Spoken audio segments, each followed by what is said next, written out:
To Russellville High School, where tonight every game that's been played up to this point in the season, 28 for the Franklin-Simpson Lady Cats, 26 for the Franklin-Simpson Wildcats. You can add all of those up, and well, while they've meant something in terms of building up a record and getting your resume ready to go for the district tournament, when it comes to what the future of the season holds, they mean nothing compared to what we're going to see tonight as the Lady Cats and Wildcats open play at the 13th District Tournament here at Russellville High School, where not only the teams are competing for a district championship, but if you get a win here tonight, no matter what happens in the championship games on Thursday and Friday, your season continues into Diddle Arena at the 4th Region Boys and Girls Basketball Tournaments. Thank you for joining us for this district tournament doubleheader. It's just like a normal one. We're on the air at the exact same time from Russellville. I'm Tyler Eaton, glad to be joined by Tavius Babb here tonight, who has joined us for a lot of these district games throughout the season. And TB, we've seen this Lady Cat team many, many times. We have seen them play impressive basketball many, many times. One such team they've done that against is these Russellville Lady Panthers. Had their best offensive game of the season against Russellville, put up 81 points against the Lady Panthers earlier this season. And conveniently enough, TB, when it comes to the two games played between these two teams, there was one played here on the road. There was one played at Franklin-Simpson High School. The Lady Cats, it didn't seem like there was a drop-off in either of those games. In fact, the 81-point game came here at Russellville High School. So I know the Lady Cats, not just for that reason, but as we'll talk about as this pregame goes on, they've got revenge on their mind for what happened at the district tournament last year. This is a team that's 27-1 on the season, and yet they are still so hungry, and I know they're ready to get this tournament started. Oh, yeah, for sure. And like you said earlier, right, this season, this postseason, it's 0-0 for all of these teams, right? We can look back on the good things that Franklin has done over this past course of the season, but tonight it's 0-0. You know, if you win, you go home. If you don't, if you win, you go on. If you don't, then you go home. And Franklin-Simpson, I know they have all the confidence in the world to win this, but the Panthers, I mean, they're fighting for everything. They have nothing to lose for this game, and so I would expect to see their best tonight. And despite being the 4th seed in both the boys and girls 13th districts, the Panthers and Lady Panthers playing on their home floor here tonight because of how things work. It's across the state. Those district tournaments rotate in terms of site. If you're Franklin-Simpson, you get the benefit of playing the 4th seed by winning the district, but it comes at the cost of having to play on their home floor. And again, as we'll talk about later in the broadcast, that's going to be something that maybe plays a bit more influence in the boys' game against a much improved Russellville boys squad from what we saw earlier this season. Taking a look at this matchup, Franklin-Simpson, as we mentioned, 27-1 on the year, coming off a 53-31 win over South Warren on Thursday to wrap up the regular season, but that was a lot closer than people expected. Was tied up at 18 at halftime before Franklin-Simpson came out, scored 24 in the third quarter. About halfway through the fourth, they were doubling up South Warren, took care of business the rest of the way. They've won 11 straight games since that lone loss of the season against Boyd County at the Kentucky 2A tournament, but TB, as I referenced, they have revenge in mind because this is a Franklin-Simpson team that under head coach Ashley Taylor has lost 2 13th district games total. They played 31. She's won 29 of them. One of them came in the opening round of the 13th district tournament last year at Todd County High School. These Lady Cats have not forgotten that. Brian Talley has said a couple of times he believes that might have been the best thing to happen for Franklin-Simpson. Coach Taylor would tell you that the best thing would have been to get to Diddle Arena. But they've had, from the moment that game ended, this opportunity in mind. And for all they've accomplished, they're heavy favorites in this game. We can acknowledge that. At this point, it is about playing your best basketball and going into the most important time of the year. Oh, for sure. And, I mean, when you look at this team, and they're warming up right now, and we kind of got to watch them for about 20 minutes kind of get into their routine, but the aura of this team is just so significantly different than it was last year. And, again, you point back to that loss against Russellville at Todd County, and, I mean, you see the difference. You see the team clapping. They're together. They're yelling. They're hollering. They're dancing. But when time goes time, they are ready to put down a beat down, and I think that's what we're expecting here tonight. Lady Cats looking to make it 12 wins in a row and advance to the 13th District Championship and get back to the 4th region tournament for the 3rd time in 4 years under head coach Ashley Taylor. Russellville just 2-25 on the season, but as we'll talk about in the next segment, a much improved team thanks to some added youth to their roster than the last time Franklin-Simpson saw them. The national anthem's on the way, so we're going to step away. When we come back, we take a closer look at this Russellville squad and continue to get you set for this doubleheader from Russellville High School. We're about 9 minutes out from tip of the first game, Franklin-Simpson Russellville. It's the 1 seed, it's the 4 seed, it's the girls matchup, it's the boys matchup, and you can listen to all of it right here on 92.3 WFKN. Jim Young, for the 2024 13th District Girls and Boys Basketball Tournament. For your first contest tonight is between the Franklin-Simpson Lady Wildcats, the #1 seed, and the Russellville Lady Panthers, the #4 seed.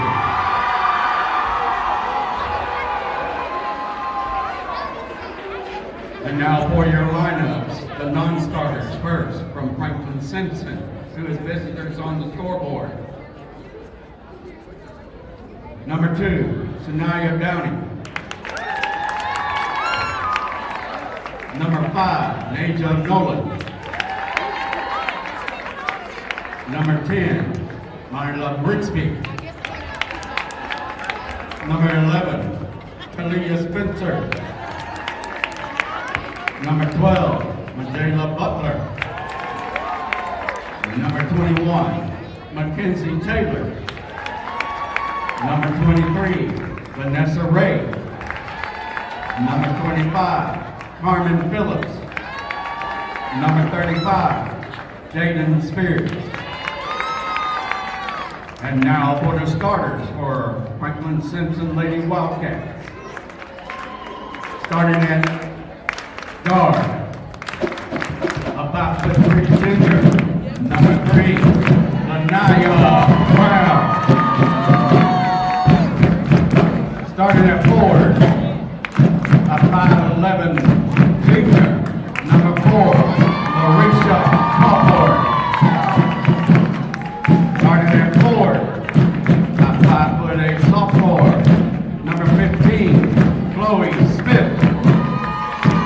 Starting at guard, a 5'7" senior, number 20, Caitlin McAllister.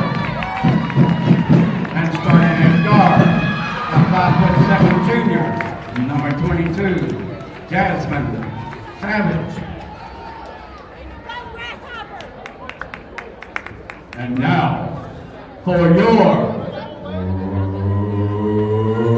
Russellville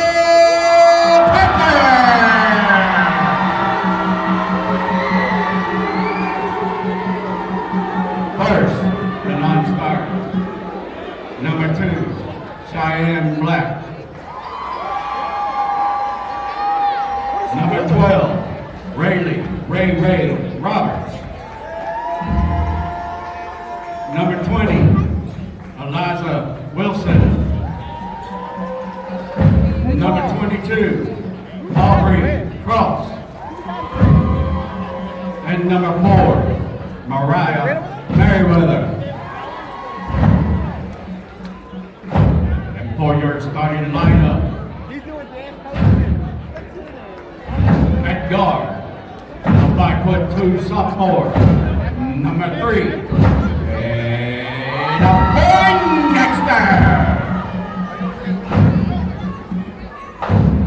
At guard, a 5'3" junior, number 10, Madison Kimbrough. At forward, a 5'8.5" sophomore, number 21, Marley Mason. At forward, a 5'7" sophomore, number 23, Louie Kimbrough. And at forward, a 5'9" senior, number 24,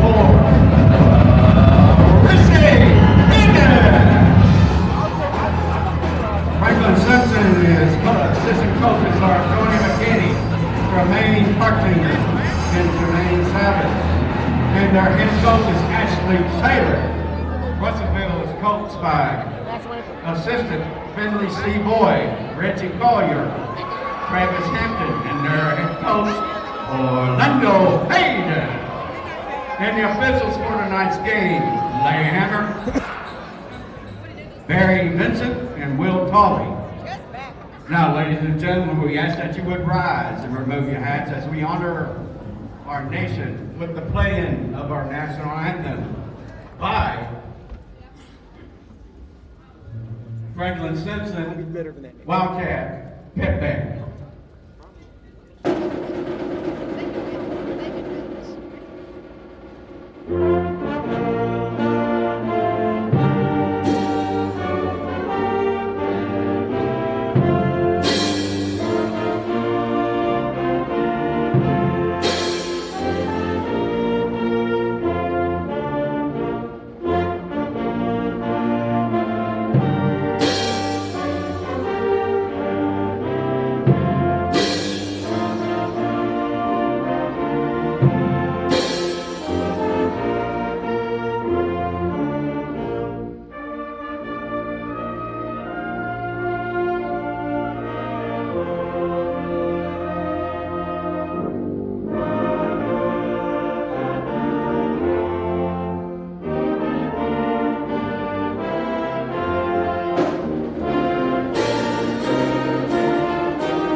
It's electric here at Russellville High School as we're getting set to tip this game off. Franklin-Simpson and Russellville meeting on the girls' side. The 1-4 matchup, the opening game of the 13th district tournaments from Russellville High. Glad you could join us as the ball is thrown up. It's tipped. Larisha Cawthorn wins it for Franklin-Simpson. Caitlin McAllister immediately steps into a three, misses it long, and Russellville has it. Jada Poindexter, Madison Kimbrough, Marley Mason, the backcourt for the Lady Panthers, the forwards, Chloe Penrod and Chrissy Higgins. Higgins, number 24, their best scorer, averaging 9 points per game on the season. They go on the block to Penrod, or excuse me, it's Mason trying to turn with a fadeaway, missed it long. It's tied up on the baseline. Arrow will keep it with Russellville. The Lady Wildcats with the same starting lineup we've seen for most of the season. We didn't see it on Thursday because of senior night. The three guards, Lania Brown, Caitlin McAllister, Jasmine Savage, and the best forward duo the region has to offer, Larisha Cawthorn and Chloe Smith, as Risha has the inbound pass underneath, thrown off her knee and out of bounds. And the Russellville is getting really aggressive already, trying to get the ball down low. 2 times already trying to get a good shot off as Franklin steals the ball. Lania takes away a pass, leaves it for McAllister, and she'll bring it across half court. We're 30 seconds in and scoreless from Russellville. Cawthorn sets a screen up top for Caitlin. They try to go down low for Chloe Smith. It's deflected and stolen away. Here comes Higgins in transition, holds it top of the key, picked up by Cawthorn. Poked away by Larisha, and Lania has it in transition. Brown, right side, bump, picks up her dribble, leaves it for Cawthorn. Jabs, drives left, gets around the defender, free layup, and Franklin's on the board.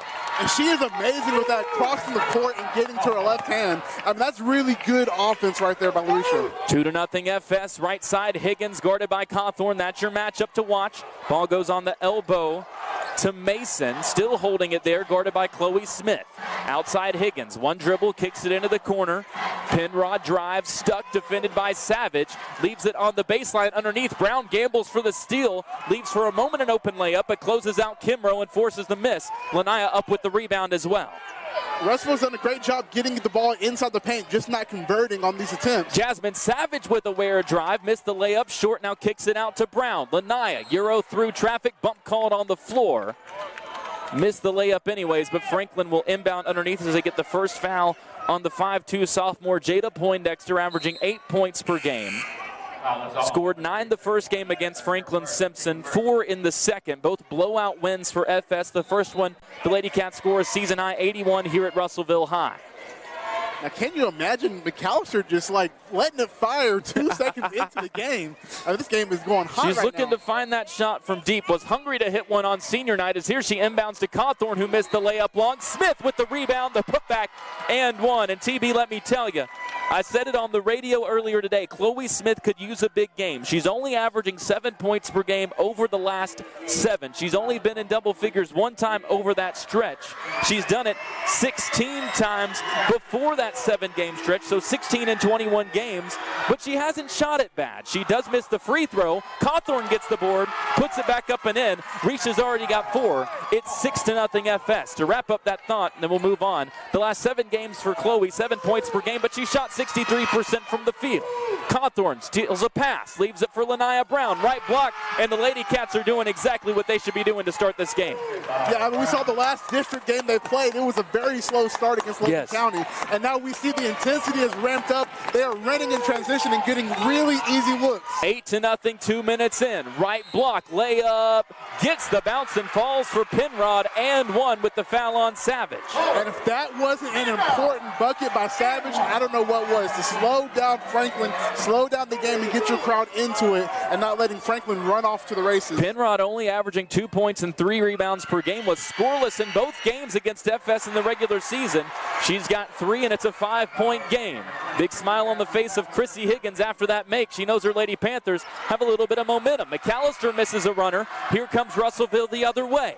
Poindexter pulls right side, mid-range jumper is perfect. Wow, what a turnaround, a 5-0 run. I don't think we would expect to say a 5-0 run against this Lady Cat team right now, but Russellville, especially for a Russellville team that only scores 27 a game. Exactly. McAllister gets inside again, whistle blows, and they get an offensive foul, or do they get a 3-second? They get a 3-second down low on Larisha, and I mentioned this, TB.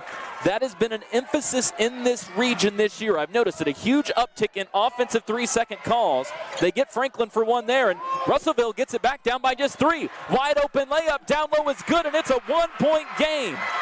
And she signaled too small. They are getting in the paint with ease against Franklin right now. That's the 7th grader Eliza Wilson, one of those young players that's turned this team around. Brown misses a layup down low, then a foul called as both teams were contesting the rebound. I believe they got that on Penrod of Russellville. They do. Her first, second on the Lady Panthers. Nasia Nolan will come in. Vanessa Ray will check in as well for Franklin-Simpson. Savage and Chloe Smith will come out. It's a 1-point game. 4:57 left, first quarter, 8-7. Wilson, just a 7th grader, averaging 5 points per game in the 7 games she's played, has been a difference maker. Had 10 points in their last loss against Ohio County. Nolan has it top of the key off the inbound, goes left elbow, Cawthorn, beautiful move to beat Wilson. Risha's already got 6, it's 10-7 FS. And she is taking it to them on that left side. Russellville pushing the pace right now, though. They do get it up on the right wing to Higgins, tries to go baseline, but it's lost down there by Cross, and it goes back to Franklin-Simpson. And a quick assessment of this game. Of the last 2 Russellville Panther games that I've seen them play against Franklin, they have not done this well getting the ball in the paint, and that's what all their success has been this game outside of that one jump shot. The Vanessa Ray drives in, has it knocked away on the way to the rim. It'll stay with Franklin-Simpson underneath. The first time these two teams faced off, TB, here at Russellville High in the first quarter, Russellville scored 3 points. The second time they played at Franklin, in the first quarter, Russellville scored 7. They've already got 7 less than halfway through the first quarter as Cawthorn misses a layup off the inbound, and Lady Panthers have it the other way. But then McAllister pokes it away. Pass to Lanaya Brown is knocked out of bounds by Poindexter, and I want to pause here to mention this. I think we're seeing firsthand the advantage for Russellville of playing on their home floor in this game. This crowd is on fire for them. Oh, they are electric. And again, that one shot inside the paint that slowed down the game, it was a big shot. Beautiful find from Nasia Nolan to Lanaya Brown on the right block, and she scores over Poindexter. Great pass from Nasia, and it's 12-7 FS. Offense has not been an issue. So far, it's been the defense. Oh, not at all. And she returned the favor with the 2 small signs as Russellville throws it out of bounds. Cross tried to get it to Poindexter. It goes out of bounds at midcourt. We're halfway through the first quarter, 12-7 FS. I don't think any of us expected the fireworks this game has provided so far. Oh, not at all. And I think if you're Franklin, you're kind of a little shell-shocked right now. You need to get into your rhythm, get into your game, and really protect the paint whenever it comes to Russellville getting the ball. Vanessa Ray, left side, gets inside, and she's fouled from behind. Give Vanessa Ray 2 free throws. An unheralded hero of this team this year, the 5'3" junior averaging 6 points, 3 rebounds per game. She's been in double digits 7 times. One of those was the first time these two teams played. Career high 14 in that ball game. It's been a while since she was in double digits. Has been a spark when this team has needed it. Rattles home the first of these 2 free throws is Savage, who had a long conversation with the birthday boy, Jermaine Savage, on the bench after she came out. Checks back in. Vanessa will have 1 more free throw with 3:50 on the clock here in this first quarter. She nails it, and Franklin is up by 7, 14-7.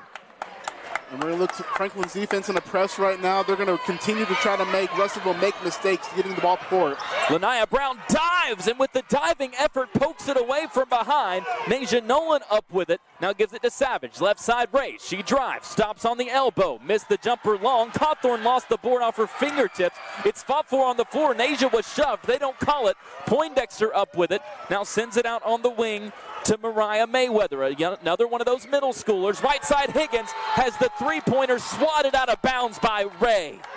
She's just 5'3", but with her hops, she plays more like she's 5'9" or 5'10". For sure. What a game so far by Franklin and Russellville right now. Franklin really trying to defend the paint. Russellville, it looked like, had gotten inside again, like you've talked about, caught Franklin off guard, trying to get it into Wilson. She lost it, and then they get a foul against Lanaya Brown after the fact. Second on Franklin-Simpson. Worth noting, Russellville has 4 already, so Lady Cats are in the bonus as Cawthorn knocks the ball away on the inbound, picks it up, and then throws the outlet. Ray beats everybody and makes the layup in transition. And you can say that over and over because she always beats everybody in transition. She's yet to lose a foot race. 16-7 FS. Poindexter at half court, guarded by Ray. Tries to go into the corner, and again, there's Larisha to knock it out of bounds. And this is where the danger of Franklin-Simpson comes in because they are really good with their active hands tipping balls. I mean, we already have we have Lanaya Brown with 4 steals on the game already. They are really good of getting their hands active and causing these steals. Chloe and Caitlin McAllister both check in for FS. Risha will get a breather. Ball up top being pressured by Nolan. And now a pass is stolen away by Chloe Smith. She's going to keep it herself. Chloe all the way to the rack, and she's already got 4. Said we could use a good Chloe Smith game. Off to a good start, and Russellville has to take a timeout.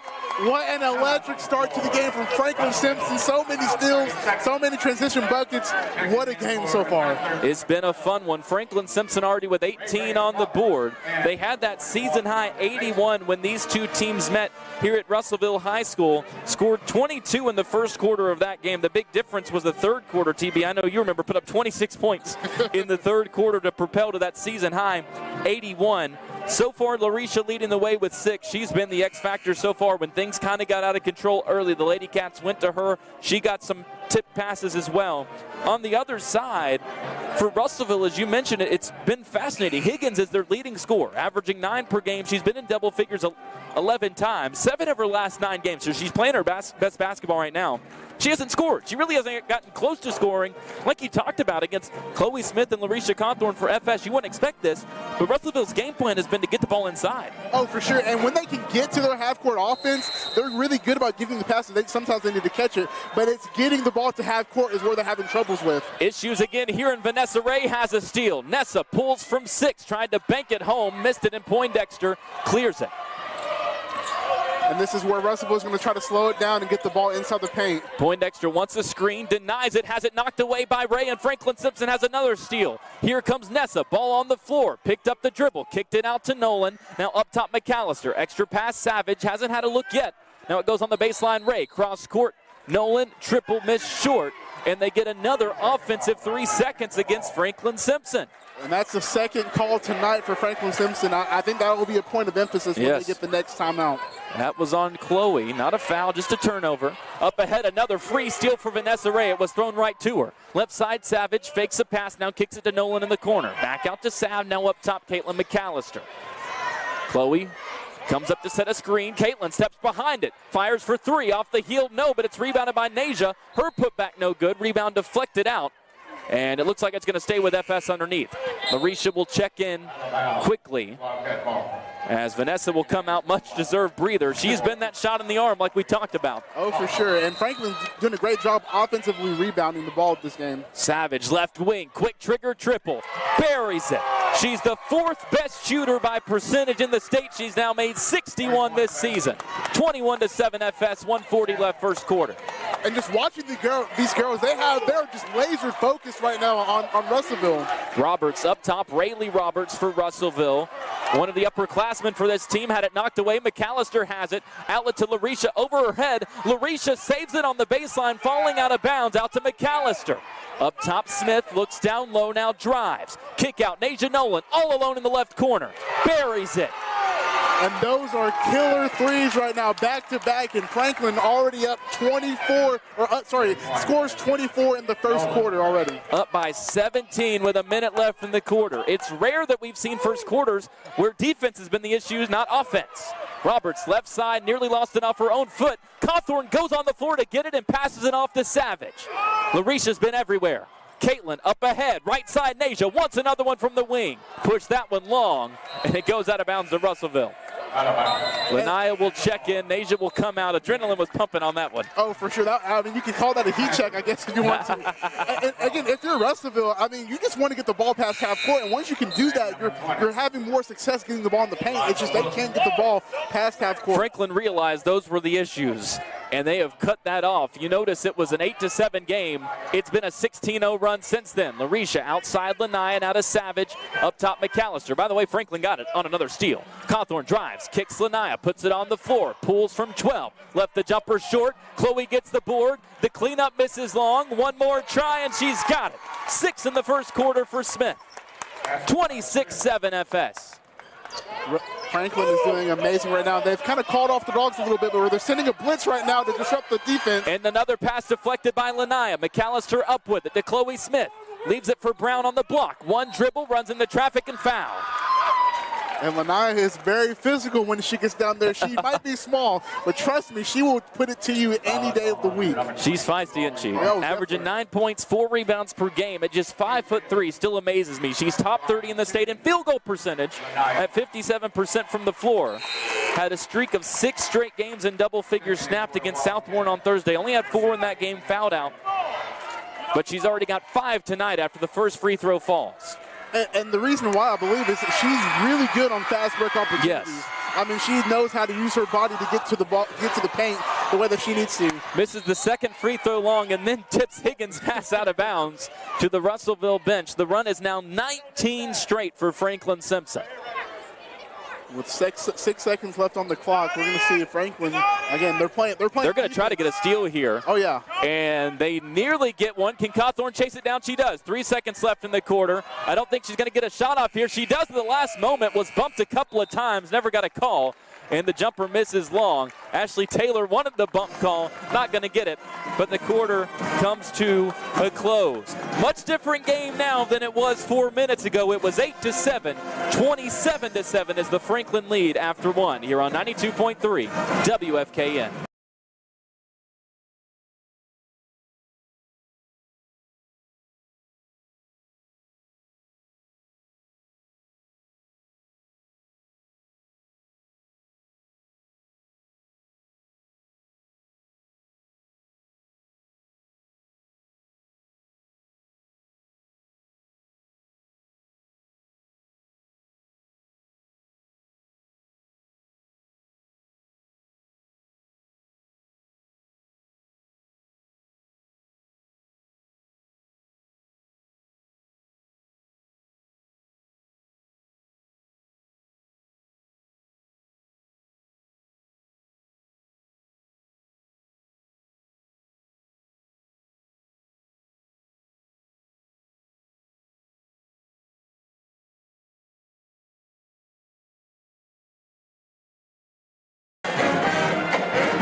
Franklin-Simpson on a 19-0 run. Going into the second quarter, it was 8-7 early on. It's 27-7 now. The Lady Cats leading it over Russellville as we get this second frame underway. Franklin-Simpson with the ball first. McAllister drives, leaves it for Cawthorn on the block, lost it, and it goes out of bounds. Larisha, I think, was turning to face that double team and left the ball behind. Yeah, she definitely did. And I think Franklin point of emphasis right now, again, keep them from getting past half court, but on the offensive end, no just unforced errors or turnovers. Continuing to apply that full court man-to-man pressure. Tasked with breaking it is Kimbrough for Russellville. She throws it near half court. It's tipped out of bounds again. So many deflections in this game for Franklin-Simpson already.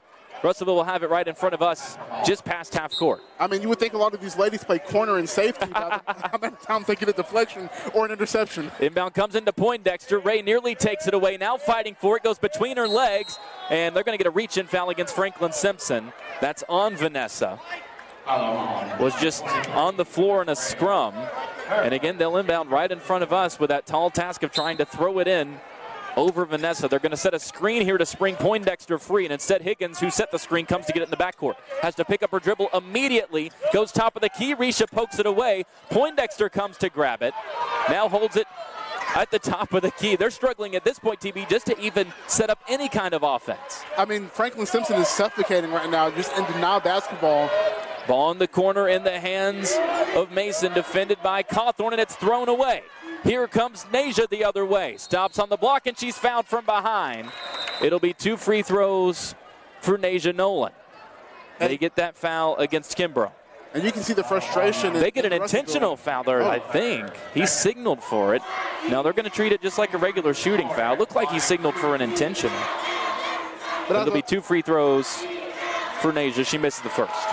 As I was saying, I mean, Russellville's players, they just look so frustrated when they get the ball, and you see you're met with 2 players from Franklin-Simpson just hounding you. Nasia makes the second, so it's now 20 straight that Franklin-Simpson have scored. 28-7. 7:09 left here in the second quarter. Larisha Cawthorn and Chloe Smith lead Franklin-Simpson with 6 apiece. Chloe Penrod leads Russellville with 3. Their leading scorer on the year, Chrissy Higgins, scoreless so far. One of 3 seniors on this roster is their best scorer, best outside shooter, and has not had any opportunity to score today. Inbound pass is bobbled and lost, but a great effort to save it by Mayweather to throw it off the body of Nolan at the last moment. I mean, this is so impressive by Franklin right now. You have Larisha face guarding number 21, Aubrey Cross, and I mean, what can Russellville do right now to get the ball past half court? They get the inbounds pass in, and, well, guess what? It's immediately knocked out of bounds from behind. Jada Poindexter, the sophomore, is having to run for her life. It's her, and a lot of the times, the young middle schooler, number 4, Mariah Mayweather, who's playing in just her 7th high school game, tasked with trying to break this press. Poindexter gets it across, tries a deep 2, and is fouled from behind by McAllister, so she'll have free throws. And they counted as a three-point shot. That's one. If we had review, it would only be 2. Oh, for sure. And I think for Russellville, you're just like, I just need to get a shot off. Well, that's why Caitlin fouled. I don't think she thought Poindexter in any situation would stop and shoot that thing as she misses the first free throw off the heel. Just a 46% shooter from the free throw line on the season. As a team, they only shoot 46%. Poindexter takes her dribbles. And now fires up the second. That one's good. Poindexter has been amazing for Russellville. I mean, she's the only one that has shown any ability to break that pressure. And not be fazed by it as well. They take out Mayweather, who not just has joined in here as a 7th grader. I mentioned it's just her 7th game. She's averaged 7 points per game over that stretch. Had 21 against Fort Campbell in just the 2nd win of the year for Russellville. She comes out for Higgins as the 3rd free throw misses for Poindexter. Here comes Cawthorn. Kick out. McAllister. Left corner. Trey. Perfect. And that was textbook by Franklin-Simpson. Larisha going straight into the paint, having the open shooter in the corner, pass it out, and wide open. McAllister hits it and drains it. This has been the best team that Caitlin has shot against this year. She made 2 threes in both games against Russellville in the regular season. She's now made 28 threes this year, 145 for her career. It's 31-8 FS. Press broken initially by Mason, now has to pick up her dribble. Her pass is knocked away by Brown and goes out of bounds on the far side. Lanaya has been all over the place in this game. And now Vanessa Ray comes in. You get no. If you're the opposing team, you get Lanaya. She checks out. Well, here comes Vanessa Ray. I mean, it's like you have Ed Reed and Ray Lewis and all of these just amazing defensive backs just hounding the ball. And like, what can you do if you're Russellville right now? I mean, you're trying to get the ball to your best players. You're trying to get the ball past half court, but I mean, when we get past it, it's like you have to pick up your dribble to make another play. And now Poindexter bringing it across is picked up by Cawthorn.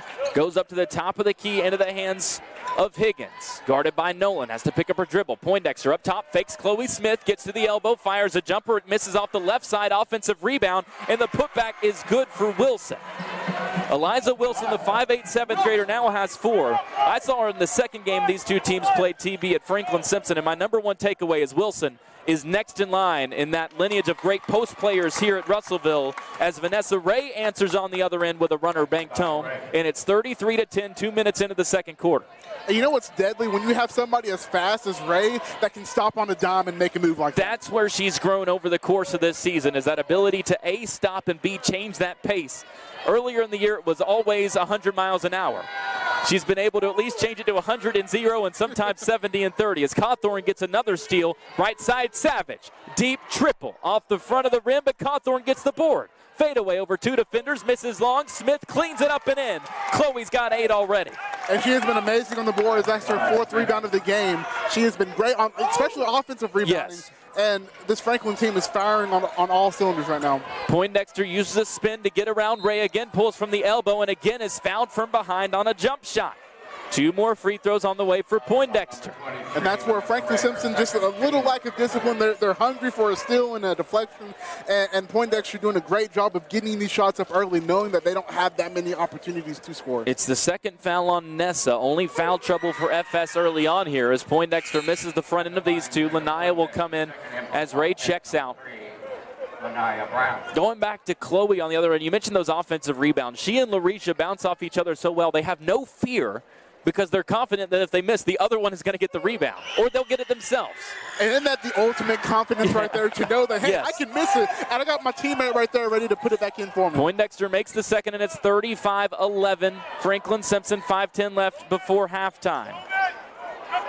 Down low, Smith off the cut. Great find from Savage. That was beautiful offense. And Chloe Smith already into double figures, just the second time in the last 8 games. But she's done it in the first half alone here at Russellville. And that's a great confidence booster for her as another deflection goes out of bounds for Russellville ball. I mean, she is doing amazing right now. In this first and second quarter, she's gotten open. The action they ran right there and the pass through the lane right there was amazing and an easy shot. That's what you need for these players. Yes. Easy shots build up confidence. In the corner, Higgins off the inbound. They try to go to Wilson. Smith knocks it away. Lanaya up ahead, Larisha. Fast break, finishes left block. She's got 8. 39-11, Franklin-Simpson. Left side, long 3 off the right side of the rim, and it's going to go out of bounds. Missed by Kimbrough. Franklin-Simpson, at least at their current pace, could put a run at their best first half of the year, conveniently enough. That was against Russellville the second time they played. Put up 55 in the first half as Cawthorn wide open left block. And Wilson has to come up and foul her from behind, or it would have been a free layup. And Larisha will have 2 free throws. That game was much different from this one. Franklin scored 55 in the first half, TB, and tied their season high in 3-pointers with 9 in the first half alone of that ball game. Didn't make one in the second half. Tonight it's been much more getting out in transition, getting into the paint, free looks down low, and that was with a less than ideal start to the ball game. But as it's gone on, the Lady Cats have settled in. Oh, for sure. And I think their conditioning, again, greatness from Coach Taylor. Their conditioning is really good right now, and you can see Russellville's a little winded and tired from running in transition, where Franklin, you can swap out another person after another person, and they just keep on attacking, where what can you do past them? Cawthorn makes the first free throw, bends for the second. It misses long, so she's stuck at 9, and it's 42-11 FS. We haven't played half of the second quarter. Poindexter falls down on the wing. Larisha goes down to tie her up. Believe we're going to get a jump ball called, and Arrow will keep it with Russellville. And Poindexter, I mean, she's really looking to score right now. Like she hasn't had many opportunities to pass it, and even when she does, I mean, there's a lot of just deflections, and so Inbound pass stolen away down low by Lanaya Brown. There's another one of those passes not completed. Brown stops on the right block, gets Poindexter to run past her, missed the layup. Smith cleans it up again. Chloe's got 12 already, tumbles down after the fact. She's laughing about it. Got tied up, I think it was with Kimbrough down there. Chloe's still laughing it off. She's averaged 7 over her last 7 games and only been in double figures once. That was a huge 18-point game against Barron County. She's already got 12 here tonight, and it's 42-11 FS. She's outscored Russellville by herself. And she's, again, a great job on the boards right now. That's her second offensive rebound in this game. Mason in the corner, defended by Smith, stuck on the baseline, tries to pass it to a cutting Poindexter. It's tipped by Brown, and she'll bring it up in transition. Lady Cats have numbers. Lanaya kicks it out. Caitlin McAllister, left corner tray. Missed long. Ray skies for the board, and it's going to be a second opportunity. No, they call a jump ball. I thought it was going to be a foul. Either way, the arrow keeps it with Franklin-Simpson. I mean, and that was pitch-perfect transition offense. We've seen that play time and time again where they drive in, kick it up to the corner. This time McAllister doesn't knock it down, but you don't want to give her those open shots over and over if you're Russellville. Ray gets it in the elbow off the inbound, drives, flips up the runner, and she gets the bounce off the glass. Vanessa's already got 8. 44-11, 3:30 left before halftime. Right corner, Higgins scoreless so far. Drives on McAllister, has to pick it up on the baseline, tries to swing it outside, and again a pass knocked out of bounds. And it seems like Franklin is pushing them towards the baseline. Yes. Knowing the baseline is their friend, or even the out-of-bounds line over there on the other side. Trying to keep Russellville from getting into the paint where they did all of their damage in the beginning of the game. Nolan, Cawthorn, and Sanaya Downey into the game for Franklin-Simpson. Sanaya making her 24th appearance of the year as Nasia knocks the inbound pass out of bounds. Savage and McAllister stay out there on the floor with them. Coach Orlando Hayden for Russellville has to take about 7 steps out to the official to try to take a timeout. They didn't notice him trying to call it. Finally gets the call in. It's just a 30. We'll stay here. 3:26 left in this second quarter. 44-11 Russellville, or trailing Franklin-Simpson. Now have the ball out of the timeout. As I mentioned, these Lady Panthers went to the region tournament last year, won this district under Coach Hayden.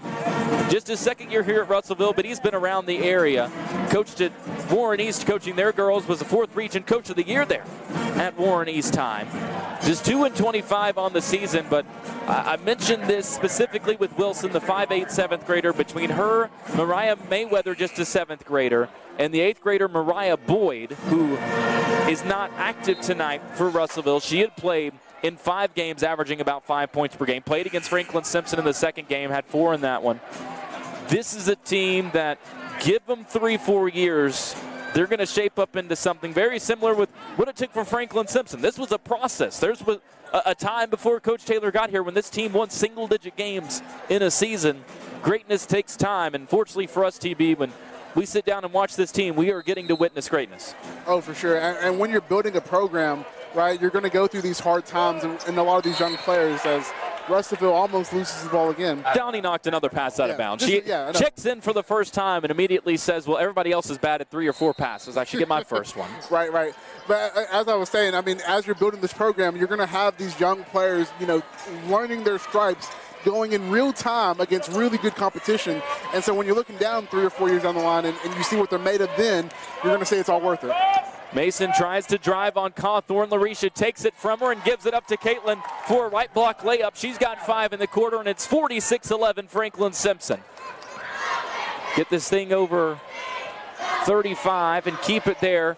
At halftime, we'll have a running clock the rest of the way. Right now, it's right at 35. Left corner, Poindexter, guarded by Savage, gives it up down low. Mason working on Cawthorn. Now kicks it back out. Poindexter, left wing 3, left short. It goes right to Caitlin. McAllister runs in transition, stops on the elbow, leaves it for Risha, who drops it up and in for 2. She's into double figures now. And isn't it amazing whenever you give it to Larisha, you just know that it's going to go in. You know she's going to shoot it and go in. I mean, it's just the confidence. McAllister was already running back before she even shot the ball. Already 11 for Cawthorn. This is the longest I've gone in a game without mentioning this stat, so I hope everybody at home is proud of me that I took this long to say it. 17 straight games she scored at least 15 points. At 15 exactly against South Warren as she picks up her first foul down low. The model of consistency. Inbound pass, you guessed it, deflected and stolen away by Nasia Nolan. Off to Savage, right back to Nasia on the right wing, now into the corner, Caitlin. Gives it to LaRisha on the block. Picks it up, looks outside, leaves it for Caitlin, now right back Risha. She's going to try a right wing triple.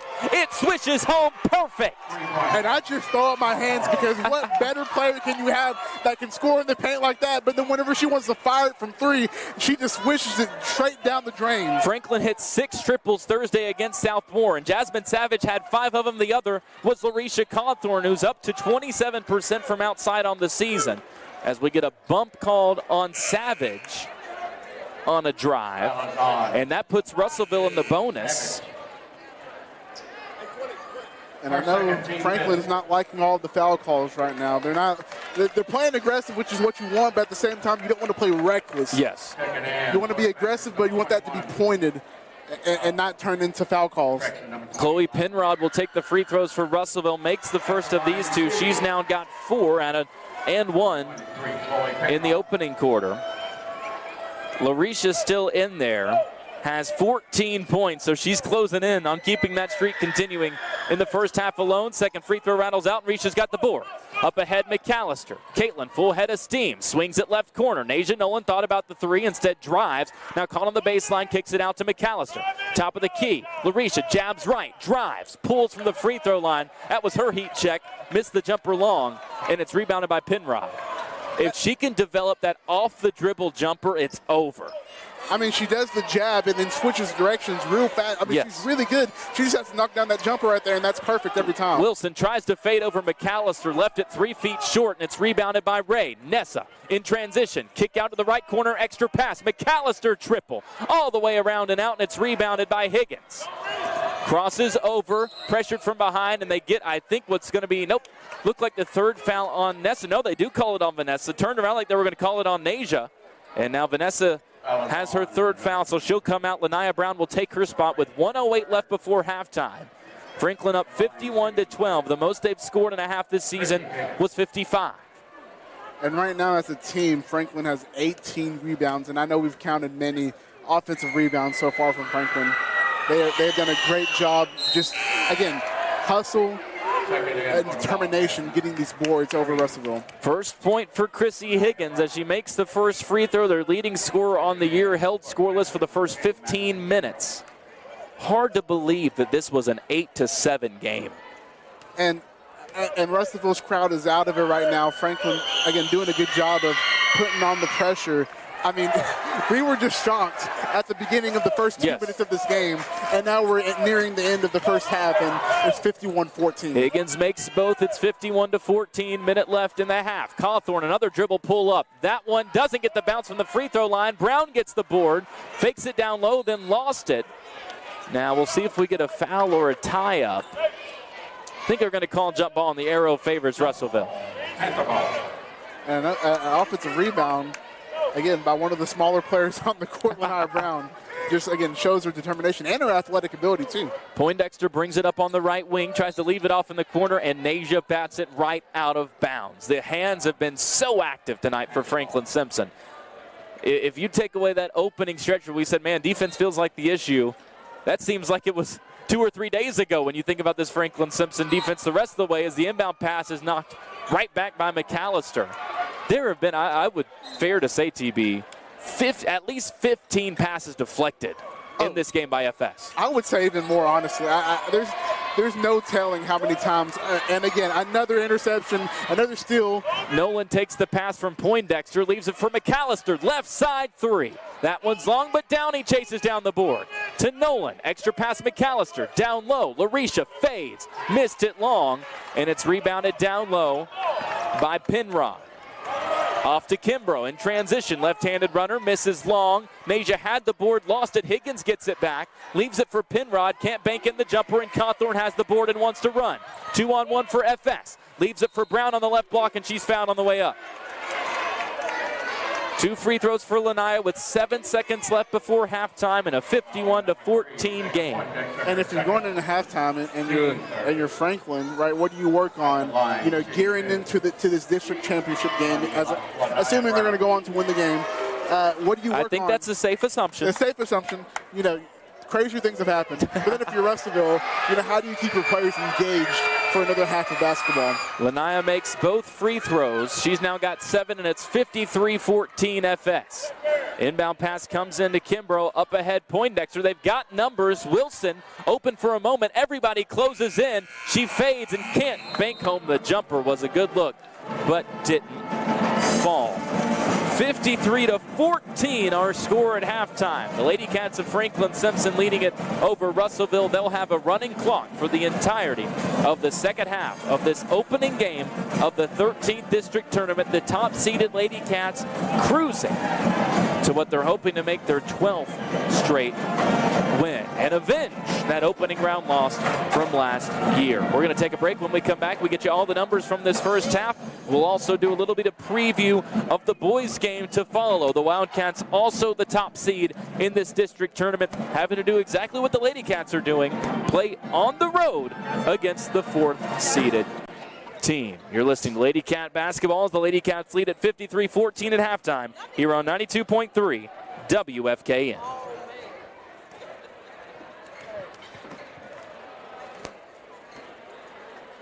We'll do 3 minutes.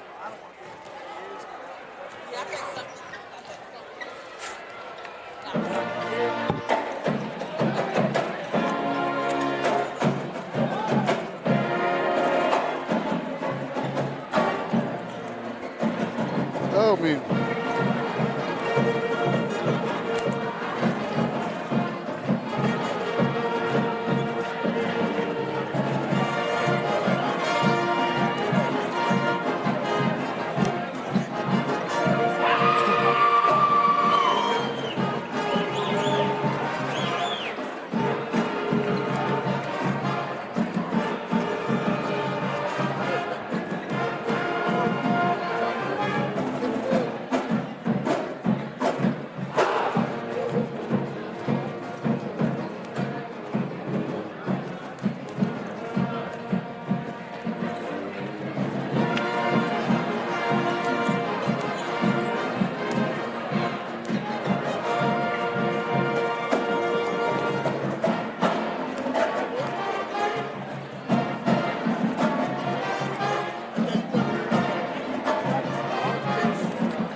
I like all their outfits.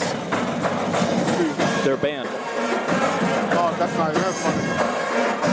The band is getting it too. They are.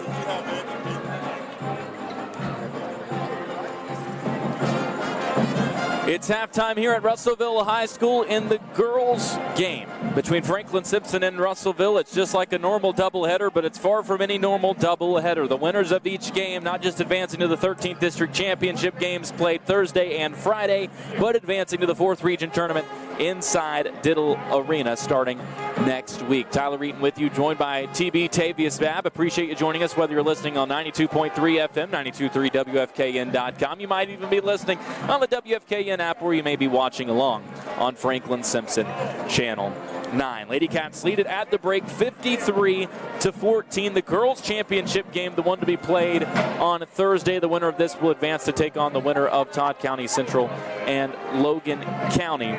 Franklin-Simpson only led by 1, TB, early on 8-7. And it's funny that was even the mark because it was 8-0 2 minutes in. FS Russellville counters with a 7-0 run. And you noted at the time it was hard to believe that a team only averaging 27 points per game would string together that many in a row against a Franklin-Simpson team that ranks number 7 in the state defensively, giving up 35.5 points per game. The Franklin-Simpson defense turned it up to another level. And the key thing that you mentioned, when Russellville got in the half court, they were able to have at least some success early on getting the ball to the basket. So Franklin-Simpson decided, we're just not going to let them get this ball past half court. Yeah, that's right. I mean, we saw them buckle down and lock down at the half, or before half court. They even crossed it, and we saw a lot of traps. We saw a lot of blitzes. Whenever they were in the short corners over here near the half court line, they were able to press them and deflect balls out of bounds, deflect balls inbounds, deflect balls all around. Franklin-Simpson was pounding on the ball and created a lot of turnovers that turned into a lot of easy points. Taking a look at the numbers from this opening half. First for Russellville, they've got 3 players with 4 points apiece. Jada Poindexter, Chloe Penron, and Eliza Wilson. 2 points for Chrissy Higgins, their leading scorer on the year, that's been playing her best basketball as of late. Had 15 in the second game they played against Franklin-Simpson in the regular season, and that was really a springboard for her. Including that game, she's been in double figures 7 of her last 9. Before this stretch, and only done so 4 times this season. Limited tonight, 2 points both from the free throw line. That's where Russellville's had the most success. They're 6 for 10 at the charity stripe so far in this game. They've yet to make a shot from 3-point range, making less than 3 per game coming into this one. For Franklin-Simpson, Larisha Cawthorn leads the way with 14. Chloe Smith has 12, so that's 26 for that forward duo alone, nearly doubling up Russellville by themselves. Vanessa Ray with 8 off the bench, 7 for Lanaya Brown, 5 for Caitlin McAllister, 4 for Nasia Nolan, and 3 for Jasmine Savage on triple number 61 of her season. The Lady Cats make 4 threes in the first half, and TB, I think the most encouraging part of that is each one came from a different player. Nobody with multiple threes, and the Lady Cats still make 4, and they go 7 for 11 as a team from the free throw line. Obviously, Coach Taylor is always very critical. The same can be said for Jermaine Savage as well. Not too many issues once you get past that opening stretch. I don't know if there's too much to pick at with this opening half for Franklin-Simpson realistically. Not at all, and I think the only thing that you're looking at is you're just knocking more shots down. Yeah. Franklin had maybe some missed layups. Maybe a couple missed layups, but I mean the overwhelming shots missed that Franklin had was just wide open threes that they had in the short corner. But other than that, I mean they played nearly perfect basketball outside of maybe a turnover here and there. But I mean they buckled down on defense after 3 minutes played in the game, and since then, I mean, we saw that Russellville hasn't scored more than 7 points from that point. So Franklin has been phenomenal tonight, and I think we're looking at they're a little bit alert. We'll look to see if they're going to beat their points scored best when they played Russellville back in January when they scored 81. Taking a look while we have a moment at the boys matchup that's going to follow this one, because we know TB, the in-between period gets a little dicey. We're doing our interview with Coach Taylor, our players as well. So we want to make sure we get you some information. We like to rapid fire some of it at halftime here of the girls matchup. It's also just a little bit to get you to stay around for the boys game, which we both think is going to be a great game here at Russellville High. We talked about this earlier. Russellville being at home despite being the 4th seed, a huge edge because you know their crowd is going to bring it tonight. It is win or go home, like you said. And the Panthers are just 5-25 this season, but I said this on the radio this morning, and I believe it. You're going to be hard-pressed to find a better 5-win team in the state of Kentucky. They have found their rhythm over the last few games since they got Tutu McCage back. He was absent a good chunk of this season, missed 7 games. Coming into the second game that Franklin-Simpson and Russellville played, the Cats blew Russellville out of the water in the first game without McCage active. In the second game, the Panthers played Franklin-Simpson tight. They led that game early on and ultimately fumbled it away. It was 19-14 Russellville after the first quarter, but the Cats flipped that to a 36-28 lead at halftime. Tutu McCage, the 5'10 junior guard, since that point, he's scored at least 20 in 3 of the last 6 games. Their latest game was a loss to Ohio County, 61-54. That's a good Ohio County team that beat Franklin-Simpson earlier this season. McCage had 18 in that game. Eli McMurray is the star player we talk about normally with Russellville. You got to see him put up 22 against Franklin-Simpson in the first game here at Russellville High. He's now their second leading scorer. He's down to 15 per game. He's kind of settled in as the number 2 behind McCage. Had 28 against Hopkins County Central, scored 27 in a game against Clinton County. They got their lone district win over Todd County Central, and that's kind of when in our minds it flicked that, oh man, this Russellville team could be up to something. McCage scored 20 in that game. They had 4 players in double figures. You were here with me the first time, TB. Franklin-Simpson played extremely well, had their best offensive game of the season against the Panthers. They're going to have to bring it tonight against the Russellville team that, just like these Lady Panthers did, I believe, in a matchup between Franklin-Simpson and Russellville. Lady Cats get first possession of the second half, and with that first possession, Larisha Cawthorn drives, scores, and makes the 15-plus point streak extend to 18 games. We get an over and back forced up top by Franklin-Simpson. Lady Cats get it back with a 55-14 lead. I mentioned this as we went to the halftime break. The clock will run the entirety of this second half with the exception of stopping for free throws. Brown has it left elbow, goes up top. Cawthorn again beats her man one-on-one, kicks it out to Savage off the drive. Now goes or tries to go back baseline Cawthorn, but she had wrapped around to the block, and it's passed out of bounds. Larisha turns to the bench and says, that was on me.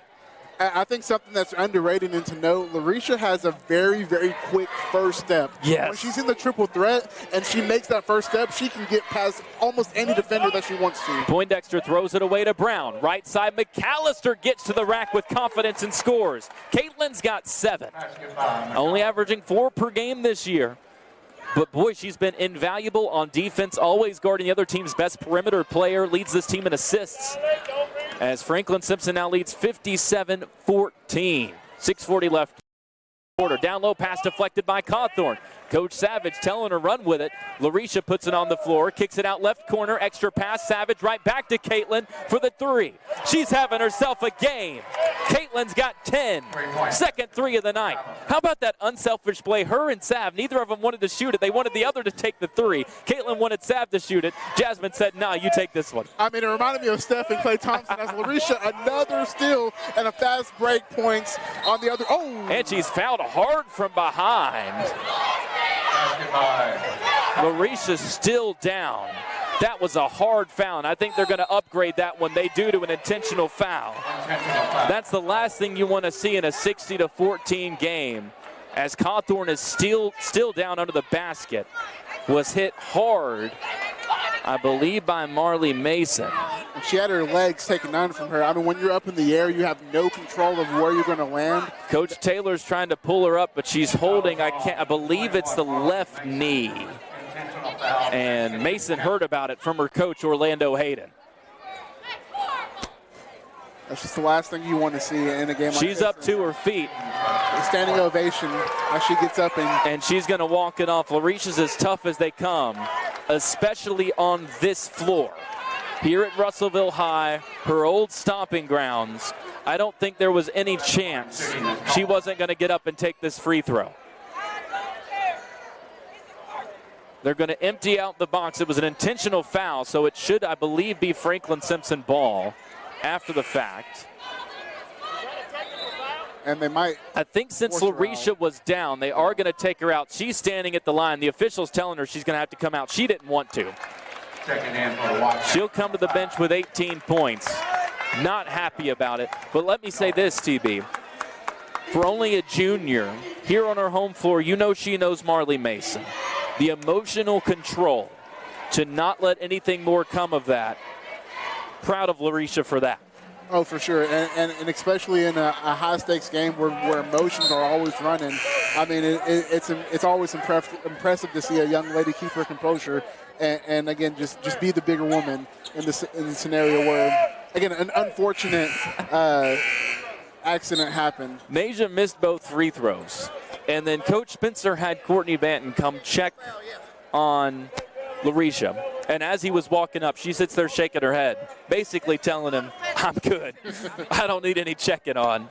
And if it's up to her, she's going to find a way back in this game. I don't know if she will, given the circumstances. Up 62-14. Savage trying to make it 65. Missed the three-pointer long. Rebounded down low by Talia Spencer in for the first time. Missed the putback. Chloe had another chance, but they get her for going over the back. And starting off 1 for 2 from three-point range in the quarter. And again, like I said earlier, right, McAllister in the corner for the three. Those are the shots that you're going to want to always attempt to hit. Those are the easiest points in the court to shoot a three-pointer, and so that's what I think they're going to work on here a little bit more too. 62-14 FS, 5.5 minutes left, third quarter. Penrod lost it down low. McAllister goes down to get it. Jump ball called. Arrow keeps it with Russellville. And Coach Taylor in a 48-point game still coaching her butt off. Oh, she will always coach her butt off. No matter who's on the court, whoever has the blue jersey on, she will go at you. Higgins on the block, fades, and I think Spencer might have got a piece of it. Poindexter tries to save it. It goes right to Talia Spencer, who throws it to McAllister, but it's contested and stolen. Higgins, left elbow jumper, left short. Chloe Smith clears the board this time for FS. McAllister sets a great screen. Chloe runs in transition. Gives it to Savage. Thought about a right wing three off the bounce. Instead goes left side to Nolan. Picks up her dribble. Looks at the elbow. Chloe gets it there. Puts it on the floor. Gets inside. Bullies her way to the rim, and Chloe scores. Give her 14. And both her and Larisha are great when they get the ball at the elbow. As we got a carry call for Russellville. So Franklin-Simpson ball. When they get the ball at the elbow, they are great. Again, both of them amazing in the triple threat of getting to the basket, controlling their body, fighting through any contact that may be there, and finishing. And that's not something that came naturally for Chloe. She is much more traditional throwback post player. She's worked on that as the season has gone on. Gets it on the left block here where she's comfy. Missed the layup wrapping around. Got it back, and she'll have 2 free throws. And that's her 7th rebound of the night. I mean, boy, she's had a game. I tell you, she needed this one. It's just an amazing confidence booster when you're going into the district championship game. And then ultimately when you get to the regionals, right, when you're playing in this huge arena, as she makes her first one, and all the jitters are there, you're like, how did I play last game? And you're like, oh, I've been cooking, and so I'm ready for this game. That is the one side of when the argument comes up, and I think you could go either way. Was it good or bad that Franklin-Simpson lost in the opening round of the 13th district tournament last year? Good for motivation. The one downside, there's a lot of these girls that haven't been able to play inside Diddle Arena that are going to get their first taste of that next week. And you know, as I know, TB, college gym, high school gym, it's a big difference. It is a big difference. I mean, it's the stadium feel of it. You don't know. It's just bigger than what you ever imagined. Chloe made both free throws, then steals a pass, tries to leave it for McAllister on the block. It's tipped by Rayleigh Roberts, then knocked out of bounds. They'll say last touch by Franklin-Simpson. Believe it was Majayla Butler who touched it last, and for the first time, 5'6" freshman averaging a point a game. Had 8 rebounds against Russellville the first time around, and she's another one, TB. You can just plug and play her, and she's ready to go on defense. Should have been a carry, and now they get the call against Kimbrough, bringing it up against Butler. I mean, you know when something happens, whenever there's an audible gasp throughout the whole arena. I mean, and again, if you're looking for Franklin, right, you're looking down the bench, and you're like, hey, each one of these players can come in at any moment, play their butt off on defense, and score at will on offense. McAllister uses a screen, gets inside, leaves it for Nasia Nolan wide open in the right corner, missed the 3, but Chloe got the board. To McAllister, left side, Butler puts it on the floor, leaves it for Smith on the right block, great find, and the first one to jump on the bench and yell for the make was Larisha Cawthorn, as Chloe Smith has matched her with 18. 68-14, Russellville still looking for their first points of the second half. Kimbrough drives, had it knocked away, picks it back up, now gives it to Roberts on the left wing, guarded by Smith, fakes twice, looks to drive, has to pick it up on the baseline, fires it out to nobody, but they'll say Chloe deflected it. And back on that last Franklin-Simpson offensive possession, I mean, how valuable is it to have somebody who's driving to the paint, to have the awareness to see that the other paint player down low is open on the block, to find that, to have that find, and again, another easy. That's a high-level play for a freshman to make. Left corner, Poindexter with a 3 off the inbound, air-mailed it, but it fell right to Higgins. Leaves it out for Penrod, then gets it right back. Looks to drive, picks it up on the elbow, hounded by Nolan, just throws up a wild shot, and they'll say Nasia clipped her. Coach Taylor wanted a travel call. And she's still signaling for the travel call. We'll see how much longer she goes for. That was about 6 seconds. About 6 seconds, yeah, just about. Might have heard her on the mic. She said, and I quote, walk. It'll be 2 free throws for Higgins, who was fouled on the jumper looking for the first point of the half for Russellville and gets it at the stripe. She's 3 for 3 there, but that's it for Chrissy Higgins. And if you can imagine this, Franklin-Simpson right now with 27 total rebounds on the night, and I lost count of how many offensive rebounds they've had tonight. And Chloe Smith has had probably half of them. She's going to put a run at a double-double. It's 68-15. Higgins missed the second. Butler had a miscommunication with Ray, but eventually went in and grabbed the board. Now gives it to Nessa, and she'll bring it up into the half court. Left side, they lose Nolan. Now goes down low. Spencer one-on-one with Penrod. Finishes over and one. The strength and the skill. The footwork was amazing on the drop step. What a feed down low, and the toughness to finish through contact. That's what you want out of a post player when the ball is down on the block. Talia Spencer with the bucket and one. Up to 18 points on the season in 17 appearances. Scored her season high 4 against Russellville earlier in the year. Missed the free throw, but Butler takes away the rebound, and then she's fouled. Franklin-Simpson will inbound underneath. Foul called on Penrod. 1:35 left in the third quarter. 70-15. FS, again, their season high 81 against Russellville when the two teams met on this floor in January. Spencer gets the inbound, then had it knocked away trying to pass it to Nolan. Butler on the floor fighting for it. We get a very fast jump ball call, and the arrow keeps it with FS. I don't think that one was actually tied up. I think that was called just to keep more players from diving on the floor. Probably, but isn't that impressive that Franklin-Simpson is still diving on the floor when the ball game's 70-15 in the third quarter? Mackenzie Taylor comes in for the first time for FS, making her 18th appearance of the season. Butler to inbound from in front of us, gives it to Ray. Nearly went backcourt, but did a good job of towing the line. Now gets inside, pulls up with a jumper, and it falls off the rim, hit the glass, and dropped through. She's into double figures for the 8th time this season. And I think I've made this comp to her maybe many games ago as the 3 is fired by Russellville. She reminds me of a Russell Westbrook when she has the ball. Just full the head of steam. Yeah, just the quickness. Butler with a full head of steam off a rebound, gets inside, kicks it out. Taylor, her mid-range jumper misses, but Downey does what she does and gets an offensive rebound. Out to Ray, gets inside, stops, jabs, banks one home from 8. She's got 12, and it's 74-15. There was what you talked about earlier, stopped on a dime. On a dime. Is so impressive that a player can do that, as young as she is. Butler picks the pocket up top of Mayweather. Another chance to score. Ray going to be called this time, I believe, for an offensive foul. That time pushed off of Poindexter. And Coach Taylor comes out onto the floor, showing her how to do a proper Euro.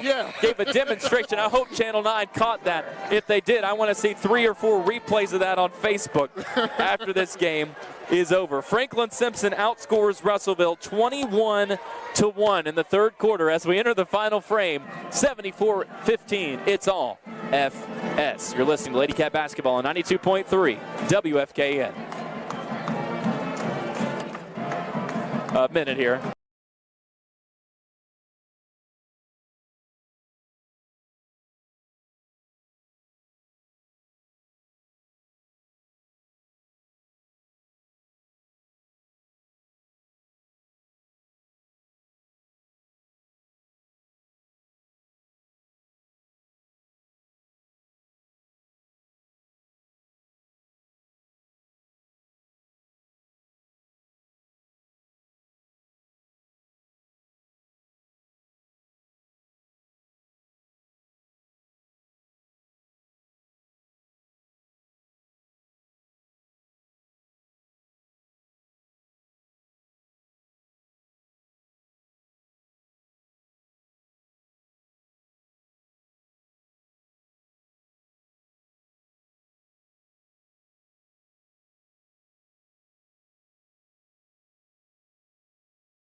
Start of the fourth quarter here at Russellville High School. The Lady Panthers of Russellville get the first possession. It's been all Franklin-Simpson, 74-15 here in the opening round of the 13th District Tournament. The top-seeded Lady Cats have been getting it done on defense, turning it into offense, and that's what Vanessa Ray does to start the quarter.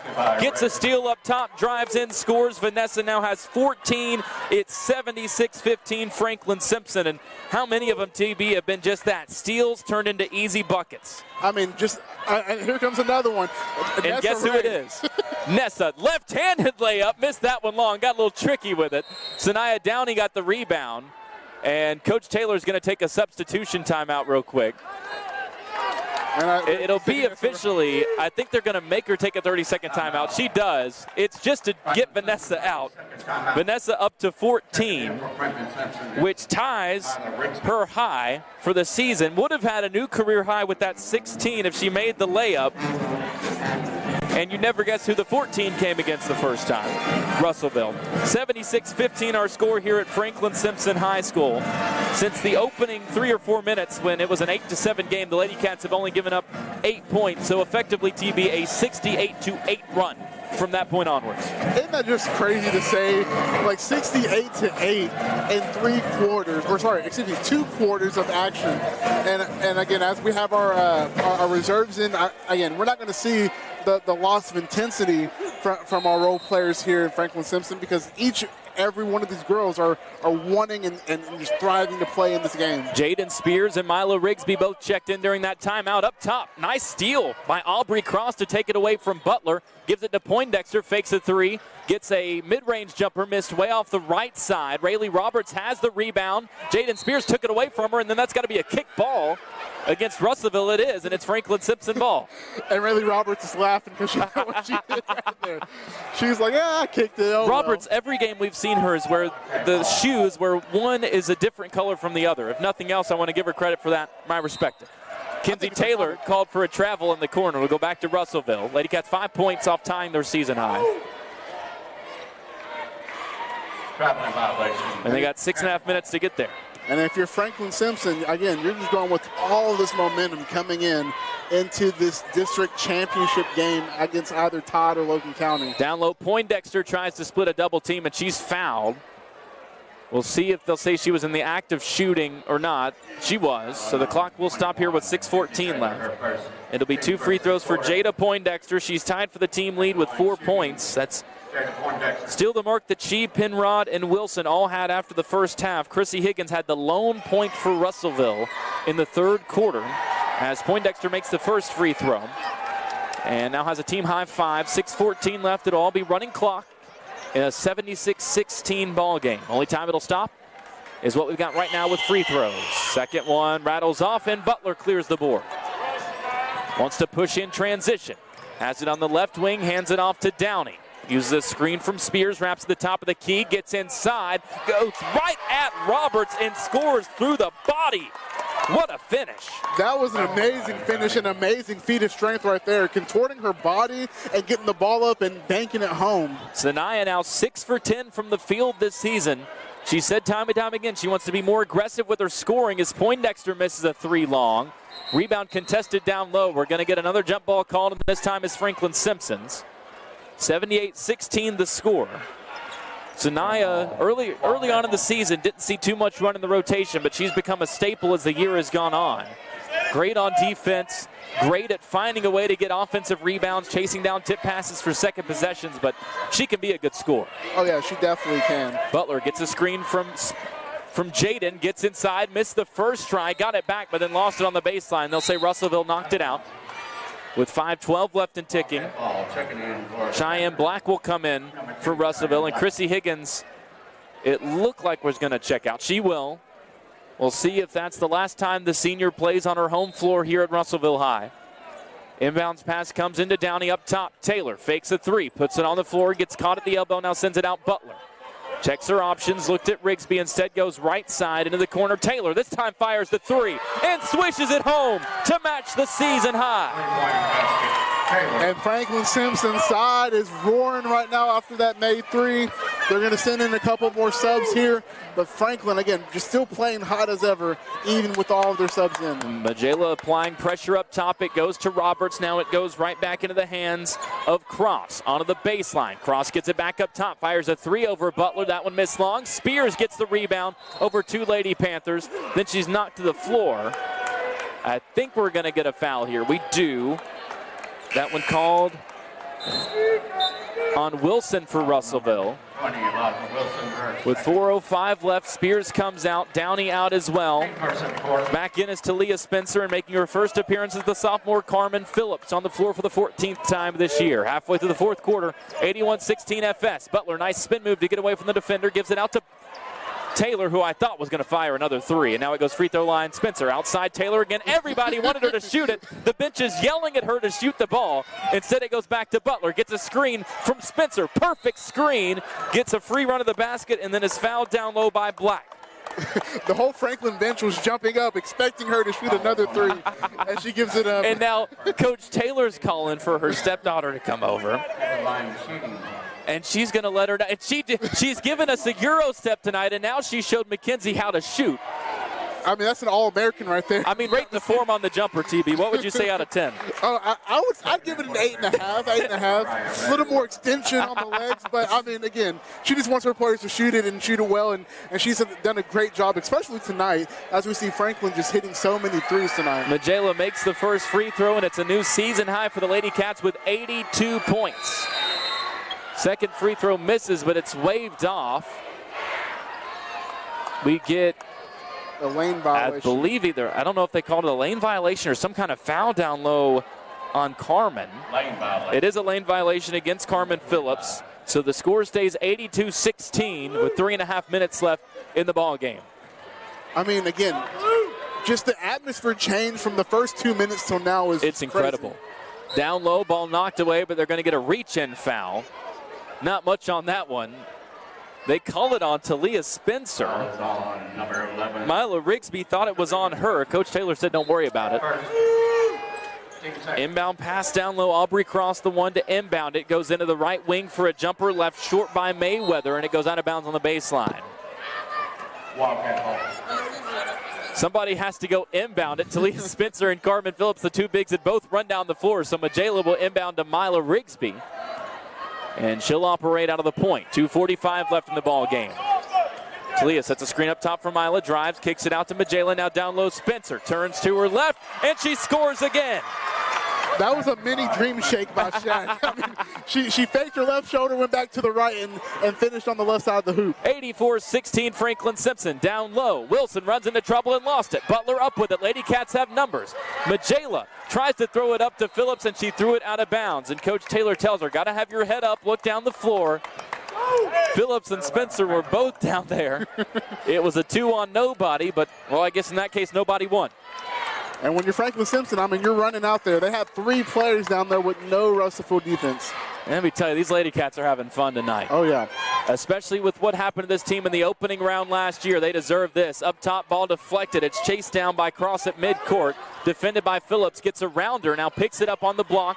Leaves it off on the baseline for Black. Picked up by Taylor. 1:45 now left in the ball game. Goes down low, Wilson, one-on-one with Spencer. Turns, tried to bank it, missed it long. Good straight-up defense by Talia. Outlet to Mila. Up ahead, Phillips, caught on the right block and scores. And a huge fist bump from Coach Savage as the bench explodes. They were ecstatic. That was a pitch-perfect play in transition for Franklin-Simpson offense, and the crowd is giving a standing ovation. 86-16. Down low, Wilson has it blocked by Spencer. Rigsby up ahead, Taylor. Can she get in the scorebook? Missed the layup long. Phillips got the rebound. Was fouled by Mila Rigsby. And then missed her putback. And Russellville has it, but then it's knocked away by Butler. Now the Lady Panthers control. Down low, Wilson fades over Spencer, and this time they get a foul with exactly 1 minute left in the ball game. I mean, can't you just imagine such an eruption that just happened with 1 minute left in a ball game that's 86-16? I can't even believe this right now. That bench was ready to go crazy if anybody scored on that fast break. For sure. 2 free throws on the way for Eliza Wilson, the 7th grader. Buries the first one. She's now got 5. It's 86-17 Franklin-Simpson. Russellville have scored 3 points in the second half, all on free throws. And again, if you're Russellville, I mean, that's promising for Eliza Wilson. She has some great length on her, good shooting form as we go to the free throw.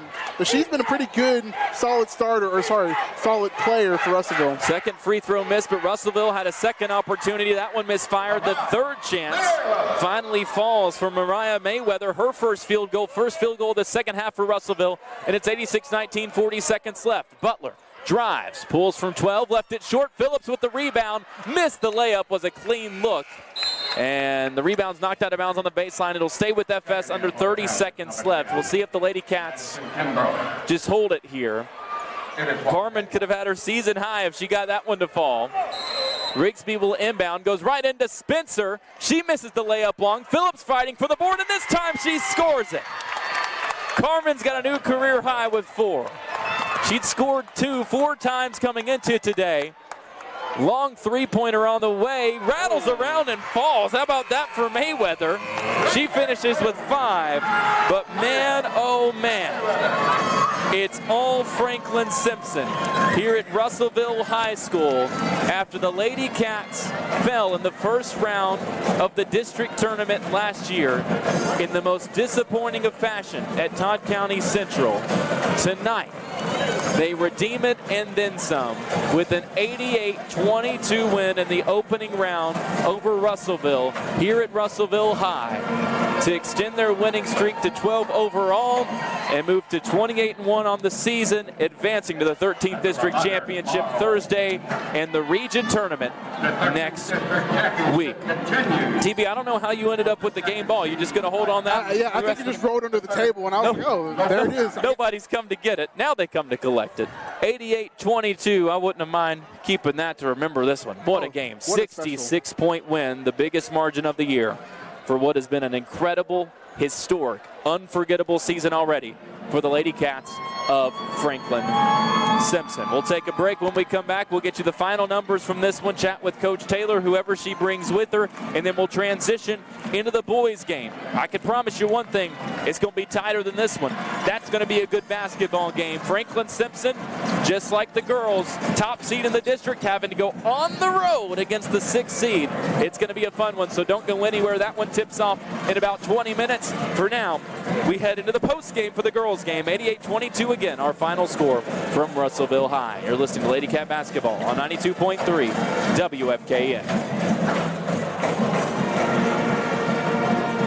Let's do 3 minutes. I can't believe she made that 3.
Back with you here at Russellville High School. We're in the post game for the girls game. 88-22. Franklin-Simpson takes it over Russellville as Coach Taylor is coming in, calling the shots.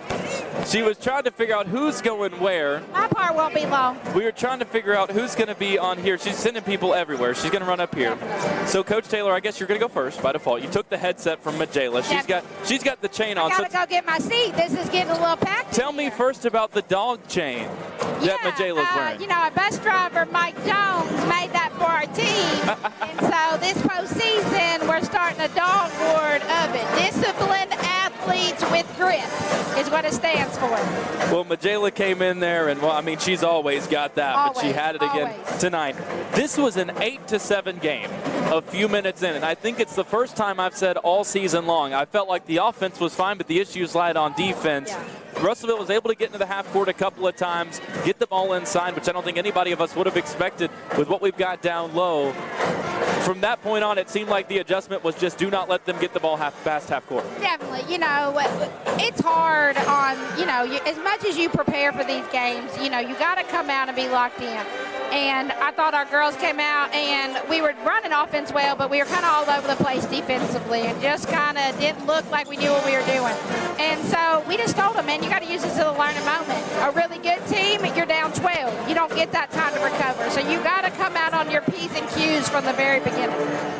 I said on the radio this morning, and I said it before this game, we've talked about Chloe. And I went back and I dug through the numbers. The last 7 games coming into this one, she's averaged 7 points a game. But it's not like she was shooting bad. She's shooting 62% over those 7 games. Just hadn't had as many opportunities, been doing some different things. And I said on the radio, we talked about this is a game everybody expects Franklin-Simpson to win. The one thing I'd like to see, well, effort and energy. We talk about that all the time. Always. Wanted to see Chloe have a good game just for her sake. She comes out and scores 18 points in this ball game. And it felt like, to me, we've talked about this a little bit, that was maybe the most aggressive she's been rebounding the ball this season. Definitely. You know, on us, you know, for Chloe's defense, part of it was on us coaches. We made some adjustments to how we do things and why we do things and all of those things. And so you've seen some of those adjustments tonight in it. That helped her. I also told her, man, if people are paying so much attention to Risha, then your job is to rebound and put back. And we saw that a few times tonight. Everybody is going to her. So that's just the benefit of playing, you know, in my opinion, with the best player in the region. You get to eat with her. That backcourt was hounding everybody tonight, as is always the case. There was a point where I just had to sit and take it in. This idea of, I felt bad for Poindexter for a moment where Lanaya Brown was chasing her everywhere. Poor girl's tired, and then you look over and here comes Vanessa just checking in to take her spot. What a game Nessa played tonight. Maybe picked up a couple more fouls than he would have liked. Missed a layup down there, tried to go up with the left hand. Would have had her career high if she made it. But, man, I mentioned this in the first quarter when things were spiraling a little bit in that 8-7 mark. Vanessa oftentimes is that spark plug that can come in and just make things happen, and she did that all night. Definitely. You know, that's who she is. That's her role on this team. It's what she brings to us. She's that X factor. We know what we're going to get from her. We're used to seeing it every day, but it's, you know, it's really good when everybody else gets to see it too. 28-1 now on the season, and I've got to ask you something that unfortunately you did not get to get asked last season. How does it feel to know that you're taking this team back to Diddle Arena? You know, that's what, you know, that's it with our girls in that locker room, man. They've had to live with that a year. They had to go through what it felt like to go watch postseason and not be a part of it. That was a new feeling for my team and my girls. They didn't know that. Yeah. Coming out of middle school, up into high school, all they kind of done was won. And so they didn't know that feeling. And so I just asked them to respond to it, and we started working. And it's just great that now the benefit of that work is we're moving on to the next step. And you say 28-1, and we say 1-0. Yep. I said that to start the broadcast. There have been 28 games coming into this one for you guys, 26 for the boys. Not a single one matter coming into this one. You get the job done. You're going to the district championship Thursday. You'll be in Diddle Arena next week. But we'll see you Thursday for that district title game. All right, see you then. That's Coach Ashley Taylor joining us here on our post-game show. She's going to hand it over first to Carmen Phillips, who the bench erupted. Everybody wanted you to get that second bucket. We've seen you a few times get the one. You got the second one here tonight. How did it feel to finally get that second time you make 2 shots in a game? Yeah, it feels good. You know, coming off the that bitch and I get a lot of playing time, and you score and you see your teammates cheering for you. It's just the best feeling ever. Pretty crazy environment in here, isn't it? They make some noise here. For you guys coming in, knowing what happened last year at the district tournament, I know mission number one, it's not the same team you're playing, it's not the same environment, but coming in knowing all the success you guys had, how much talk was there of, despite everything you guys have accomplished, making sure you come in here and handle business this time and make sure you get to go to the region tournament? Yeah. You know, at the first half, they're starting to catch up. Yeah. So they thought they could play with us, but you know, we just came back and we fought back, and everybody was so hyped. So it was really fun. How fun does it make it for you when you're in there and you score? And it's not just, obviously, you get the emotions of you scoring, but you get to hear how much noise your teammates make for you. They get so excited when you're in here. How much fun is that for you to get to take that in? It's really fun. You know, having teammates that, like, I don't get a lot of playing time, so having teammates that just cheer for me when I'm scoring, even if it's just a free throw or anything, it just makes you feel so good. Last thing I'll ask you, how does it feel knowing that you're going to get to play inside Diddle Arena? Amazing. It's going to be my first time. I'm excited. It's going to be a blast. Still one more to go, though, on Thursday in the district championship game. Yeah. Carmen, congratulations. Career high for you. You get those 2 buckets. Grab that top plaque. Go over to TB and make him take your picture, okay? Smile big for me. Can you do that? That's our Pelican Snowballs, the Franklin player of the game, Carmen Phillips. She's getting one of those plaques to go with Jaden. She got hers on Thursday. Now we bring in Majayla Butler. Majayla can't get the plaque because she's already got the dog chain on. We can't give everybody all the hardware. Majayla, you're wearing the chain proud. Yeah. Tell me how happy you are to be. I mean, you were the first ever recipient of the dog chain. How's that feel? It feels good. You come out there with so much energy, and that was the case again here tonight, all over the floor, applying so much pressure on defense.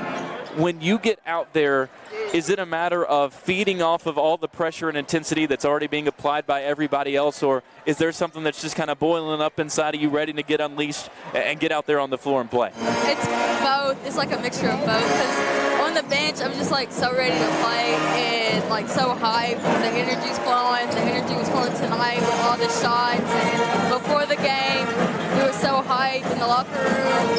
And then when I got out there, I was just ready to go. You flashed a little something new tonight that I want to ask you about. A little bit of playmaking, some facilitating. You made some good passes out there. How much have you been working on that when you're driving to the basket, making sure you got your head up to check your options? Made some good passes off the dribble tonight. How much have you been working on that? Not that much, actually. It's just kind of coming naturally. Yeah. He said that when we're getting in the paint, there's like 4 on us to pass it out. There's always one open. So I was just looking for the pass out. Now, there was one fast break where Coach Taylor was telling maybe you to keep your head up. Carmen was down there wanting a bucket. Yes, I tried to pass it, and it just went out the wrong way. On a night like this, your team scores 88 points. That's the most that any Coach Taylor team has ever scored. This will probably be the easiest question you're ever asked. How much fun was this game here tonight? It was pretty fun, and it was high. Like, the energy, the atmosphere in here, we came in here turned up. Their crowd brought it, but how much fun has it been for you? And fun is almost a light word because at times it really turns road games into home games. How great our crowd travels for you guys. It's pretty special, all the noise they make, and I know it's got to help you guys out, doesn't it? Yeah, I feel like our crowd's better, though. They're going to turn up in this boys game. Coach Taylor had to go find herself a seat. There's so many Franklin-Simpson fans here. Majayla, thank you for coming on here. Congratulations on the chain, and we'll see you guys on Thursday night. Yeah, bye. That's Majayla Butler joining us in our post-game show. We've been pretty efficient time-wise when it comes to going from the post-game of the girls to the pregame for the boys, as TB joins me back here on the broadcast, fulfilling his faithful duty of getting a picture of our Pelican Snowballs of Franklin player of the game. We hope you're as excited about the upcoming second season of Pelican Snowballs of Franklin as we are. The fun is going to pick up right where we left off, and Pelican Snowballs of Franklin has some big news to serve up. More information coming soon. Can't wait to see you trying one of over 100 flavors, creams, and toppings, taking pics in their fun environment while making new memories with friends and families. Come see them starting the 3rd weekend in March. It'll be here before you know it at Pelican Snowballs, 608 North Main Street in Franklin. Go like them on Facebook so you can see that big news that's coming up. And from them and us, go Cats. Big win here for the Lady Cats, TB, 88-22. Let's take a look at the numbers from this one. First for Russellville, 3 players score 5 points. Jada Poindexter, Eliza Wilson, and Mariah Mayweather, who banked in the only 3-pointer of the ball game for the Lady Panthers as the final buzzer sounded. 4 points for Chloe Penrod, 3 points for Chrissy Higgins, who came in averaging 9 per game and had been in double figures in 7 of her last 9. 14 of the 22 points came in the first half. It came until Mayweather made her first 2 buckets of the game for Russellville to make any field goals in the second half of this ball game. They score 7 points in the first few minutes, 15 the rest of the way through. And again, it was 8-7 at that point. Franklin-Simpson ends the game on an 80-15 run. On the other side for the Lady Cats, Larisha and Chloe, they split it. 18 points apiece, 36 combined. Chloe, I didn't get to talk to her, and she probably didn't bring her because she knows that I was going to get onto her. Chloe knows I was going to get onto her for not getting to 20 in her career high. She's gotten close, but she hasn't quite cleared it. 18 for Larisha. She scored at least 15 in 18 in a row. She now has 1,429 career points. 14 points for Vanessa Ray, ties her career high. 10 for Caitlin McAllister in double figures for the second time this season. Scoring is everywhere for the Lady Cats. 7 for Lanaya Brown, 4 apiece for Nasia Nolan and Talia Spencer, as well as Carmen Phillips, who sets a new career high here tonight. Talia ties her career high. She's now scored 4 points 3 times this season. 3 points for Jasmine Savage and Mackenzie Taylor, 2 for Sanaya Downey, and 1 for Majayla Butler, as Franklin-Simpson in this ballgame, TB, gets 12 of their 14 players in the scorebook. They make 6 threes as a team, the last one coming from Taylor in that fourth quarter. Final thoughts from you, Mr. Babb, as we wrap up our coverage on the girls' game and get set to transition over to the boys' matchup between Franklin-Simpson and Russellville. I mean, I think you said it right there, right? 12 players scored. This team runs deep, and they're going to take this run all the way to regionals. We're looking, might look past the district championship because they're going to make it to regionals. We know they're going to take it to District 2, but this team is primed and ready to make a big run and a big splash in this tournament this year. Under Coach Taylor, here's your number for the day. The Lady Cats now 30-2 against 13th district teams, looking to win their 3rd district tournament in 4 years. They're already making their 3rd trip to Diddle in 4 years, and I'll be back here on Thursday as the Lady Cats take on the winner of the Logan County, Todd County Central game in the 13th district championship. Will the Wildcats be back here on Friday? We're going to find that out as our second game of the night gets underway. Franklin-Simpson, Russellville on the boys' side. The Wildcats, the top seed, just like the Lady Cats. Can they go on the road against the 4 and get the job done? We're going to transition now into our coverage of Wildcat basketball when we come back from this break. You're now listening to Franklin-Simpson boys basketball as they get set to take on the Russellville Panthers here on 92.3 WFKN. Let's do just a couple minutes. We'll actually have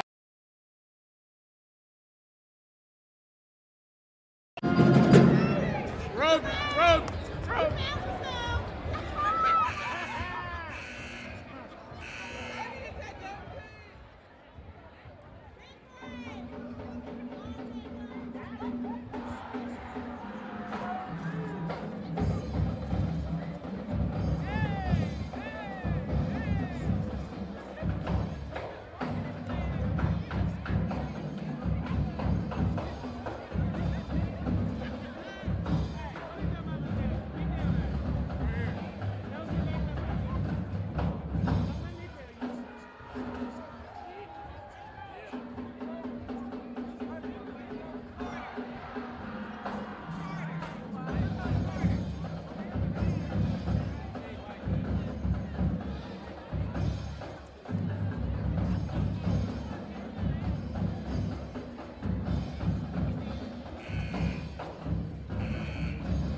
feel here at Russellville High School.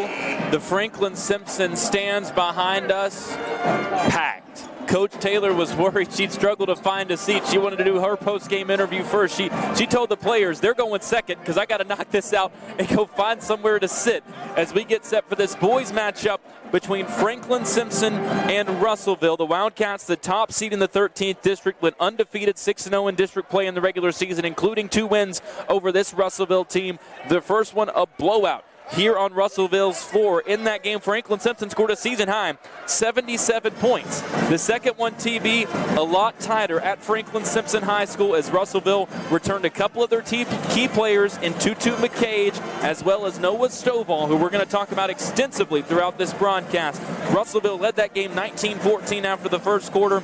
Cats flipped the script in the second, led at 36-28 at halftime, and won it 68-55 thanks to a great defensive fourth quarter, held Russellville to 9 points in the final frame of that game.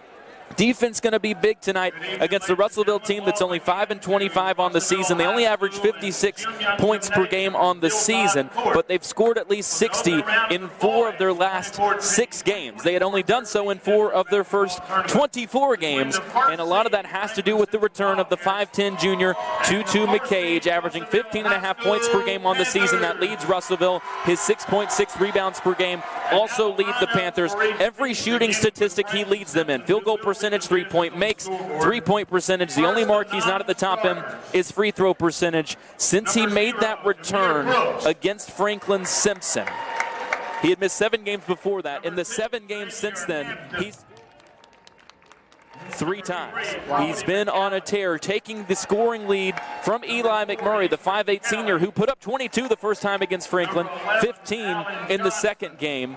He's kind of settled into the back seat. He scored at least 29 times this season, but hasn't done it in their last 8 games. This will be his 7th career game against Franklin-Simpson, averaging 14 per game against the Wildcats. You were here with me on the road and got to see what McMurray did in that first game without any help.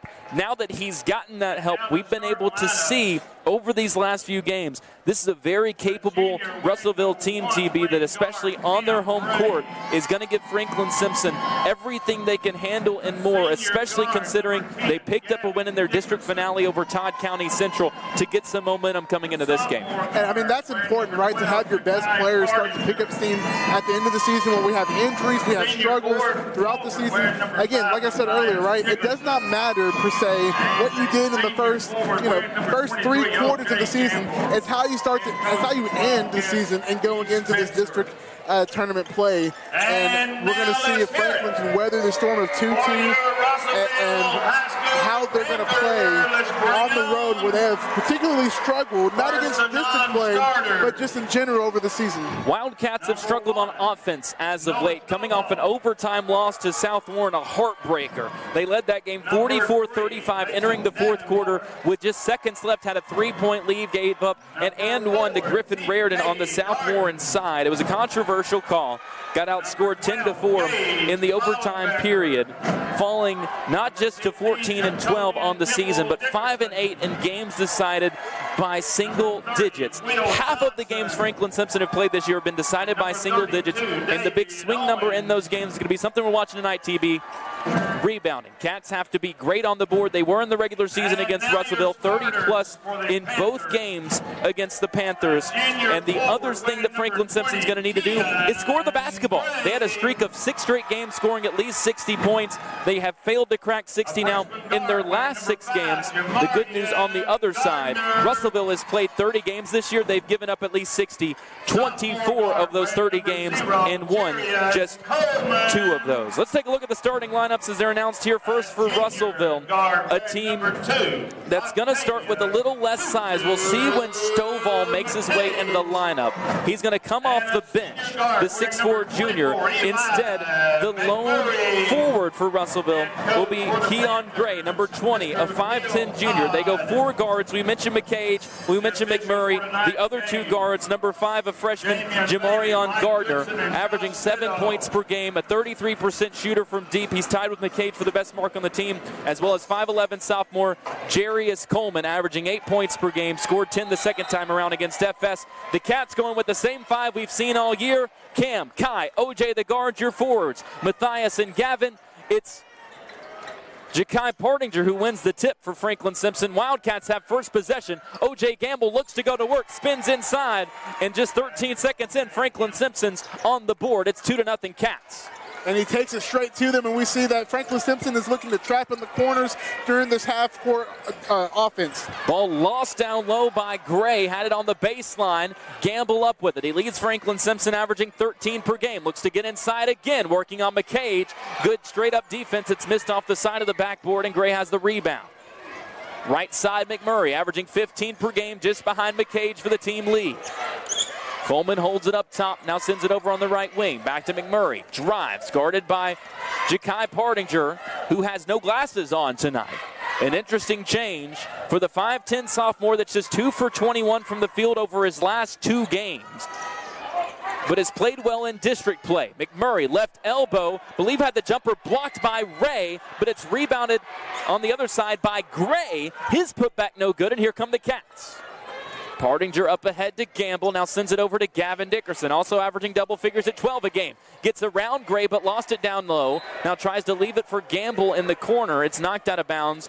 It'll stay with Franklin-Simpson. I mentioned Kai, and I think he's the biggest key tonight for Franklin-Simpson, TB. Averaging 8.5 per game. He's been in double figures 13 times. Wildcats are 9-4 in those games. They go 6-0 in district play. He was in double digits in 5 of those. Gavin Dickerson misses a jumper. Ja'Kai gets the offensive rebound. Sends it out to Gavin. Thought about a right wing 3, but instead kicks it out to Cam. Ray, right side drive, beats his man, and an acrobatic finish around McMurray to make it 4-0.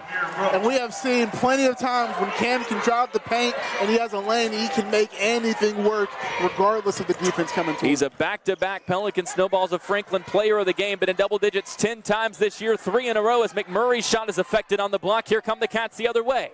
Kai picks it up on the elbow, but took steps. Pats his chest. Got caught between wanting to take the jumper and sending it out to Matthias on the wing. That's one thing we saw the Lady Cats do a great job of in transition. Get inside, kick it out to the shooters. Franklin's going to need to convert when they can get out and run. And you talk about Kyle having an impact. He's already had 3 rebounds in this game with a couple minutes played. And now he's got a kick ball, which he leads this team in that stat this year. I would imagine. 6 minutes left in the opening quarter. It's 4-0 Franklin-Simpson. And as these teams settle in here, you know, after those first couple minutes, jitters kind of get out, we're going to see these teams really get into their offense. Gray breaks the pressure, leaves it off on the wing. Now they kick it out to McMurray. Inside drive, leaves it on the baseline for Coleman. Missed the bunny, but McMurray chases down the rebound on the baseline. Out to McCage. Triple, second chance opportunity, taken advantage of. We talked about the rebounds, TB, especially on the defensive end. Got to collect them. Yeah, you cannot give up any offensive rebounds, especially to this team that just got 2-2 as Kai has a long 2 blocked by McMurray. Ray gets the backcourt rebound, goes right at McCage, who tries to draw the charge and does. He's fired up about it down low. Russellville will have possession, 5:25 left in the quarter. And this is what you were talking about earlier, right? Having to play this game on the road against Russellville on their home court, it's going to be a big challenge for Franklin to see if they can weather this storm early on. Left side, Gray. Drives at Gavin Dickerson. Great contest from Gavin, and now we get a foul on the rebound, I believe, against Gray. Gavin, a great contest down low, just going straight up and securing that rebound for them. Him staying out of foul trouble is huge. Fouled out of that game against Southbourne, finished with 9 points, broke a streak of 4 straight games in double figures. Had that great streak earlier this year of 7 games straight with at least 10. He's got it on the elbow, now kicks it out to OJ. Drives, tries a jumper from 8, missed it long, and a high rebound pulled down by Gray. And that's his 3rd rebound of the game for Gray. He's got it on the left wing now, drives around Partinger, gets inside, runs over OJ, who draws the charge. Some good defense being played by both teams right now. Both teams have gotten some open looks for sure, but the help defense from both teams has proven great as 2 back-to-back charge calls were called. Big moment here. That's the 2nd foul on Gray, and Russellville has to tip their hand. Noah Stovall, the 6'4 junior, hadn't played the last 2 games, but with the foul trouble, he comes in. So the Cats now know that he's going to be good to go. He's guarding Kai on the corner as it goes out to Cam Ray, picked up by Jamarion Gardner, the 5'5 freshman who's been a key player for Russellville this year. Ray gets around him as Gardner tried to reach. He recovers. Now it goes out to Dickerson on the wing.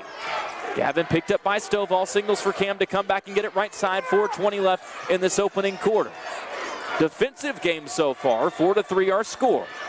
Ray spins baseline, gets around the defender, leaves it for OJ, wide open. Great move by Cam, great find, and Juice finishes. That was just great offense. I mean, again, defense has been a big thing as Russellville just inexplicably loses the ball.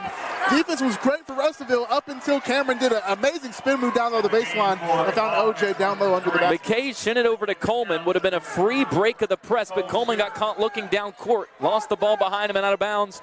Back to the Cats. Scherer and McAllister check in for the first time for Franklin-Simpson. Matthias and Jakai out. Up top, Gavin has it. It goes to Brody McAllister, the freshman averaging 3.5 per game. Scored 8 the first time around against Russellville. His season high is 9. Gavin, Euro step, floater, banked home. And that was pretty to be able to get past the big man and then get finished down low with a little floater off the backboard. 8-3 Franklin-Simpson on Russellville's floor. McMurray gives it up at the elbow. Stovall kicks it out. McCage fakes the 3, goes right back to Stovall, working on Gavin Dickerson. Fades, doesn't get the bounce. McMurray had the rebound, lost it. Brody on the baseline throws it off the back of Stovall, and it's Cat's ball. He makes such mature plays for just a freshman. I mean, his IQ is just beyond me, and he just plays with such intensity that it does not matter. This time drives, fakes the pass, looked like contact from Stovall. They don't call it. Brody misses the layup, and here come the Panthers the other way. McMurray leaves it on the right side. Coleman thought about a 3 instead. Now they go down low to the big man. Stovall has it blocked from behind by Scherer, but Stovall able to clean it up on the second try. Nobody boxed him out off the miss. Cam brings it across. Now gives it up to Gavin. Up ahead, Brody. Left side, stops on the block, fakes a couple of times, and wisely gets Stovall into the air, draws contact, and he'll take 2 free throws. And you can say that was vintage D. Wade right there at the pump fake, getting the big man jumping. Again, defense has been great for both teams. Russellville scored both times down low in the paint on second chance opportunities, and that's just not what you want to do. And Coach Spencer is letting Gavin know as Brody makes the first free throw that Stovall putback was on him.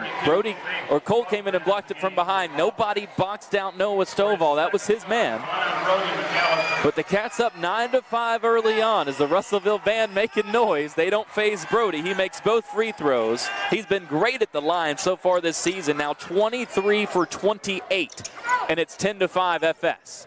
Right side, free layup. Russellville breaks the press that time, and Gardner finishes. And that's the risk you take when you send 4 people up past half court. If the Russellville gets it past half court, then this is a 2-on-1 fast break. Ray drives, has it taken away by Gardner. 2-on-1 break for the Panthers. McMurray, right side, scoop layup left short. Scherer gets the rebound, and he's fouled from behind, I believe, by McMurray. Nope, instead they'll say it's on McCage. And that was a lucky break by Franklin for them to miss a wide-open layup. Cameron looking a little frustrated right now as he goes to the bench. Coach Spencer is looking to rally the troops here, settle his team down, and start to get some good shots as they move the ball around the court. 6'3 sophomore Malik Butler in for the first time, averaging 2.5 per game as the Cats turn it over. Partinger had it taken away by McMurray. He gets his first field goal, and it's a 1-point game. 10-9 Russellville. And McMurray is yelling at the Franklin-Simpson opposing team, telling them to come on. When McMurray gets going, he lets you know about it. He's trying to fire himself up chiefly. Right side, Matthias Dickerson crossover dribble. Gets inside the paint, now has to try to kick it out to Partinger, but they get a reach-in foul against Russellville. That's on McMurray, and it'll be 2 free throws for Kai because the Wildcats are in the bonus. And again, we talk about this home court advantage. Right now, Russellville is playing noticeably with a higher intensity than Franklin is right now. Cats lead it by 1, 10-9. It was 8-3 early on. Jakai, as I mentioned, just 2 for 21 from the field the last 2 games, and instead, it'll actually be 2 free throws for Matthias Dickerson, who we're just happy to have back. Got injured in the Greenwood game. came back against Glasgow, played most of the game, tweaked the ankle again in that game, but played in the overtime game against South Warren. Only scored 2 points, splits these 2 free throws. Coming the other way, McMurray triple, missed long, and Butler goes up to get a strong rebound to give it back to the Cats. 1:45 left in this first quarter, 11-9 Franklin-Simpson. Matthias Dickerson driving, he's fouled hard on the way to the rim.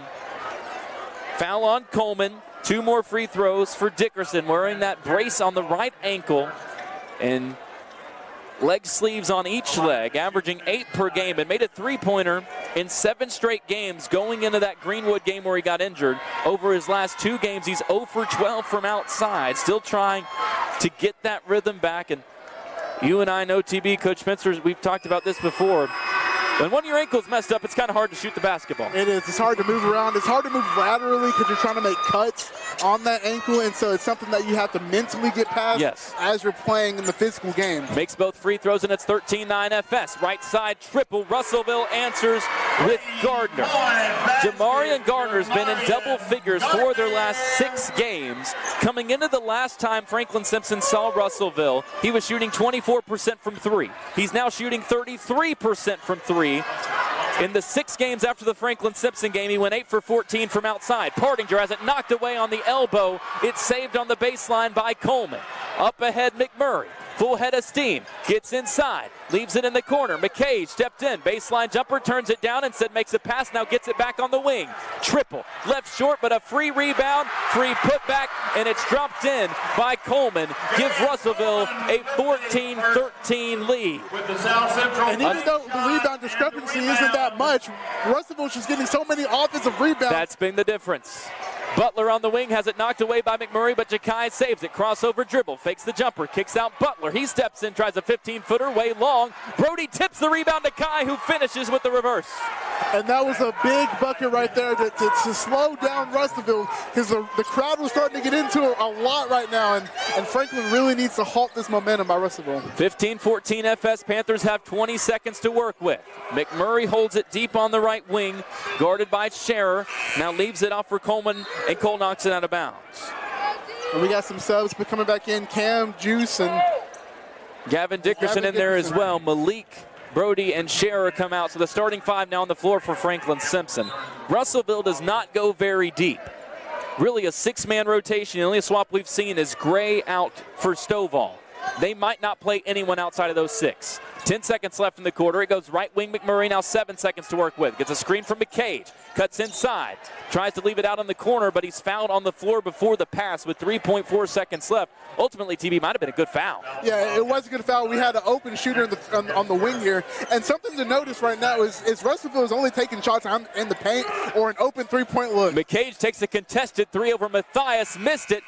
Put-back try from Coleman, left short.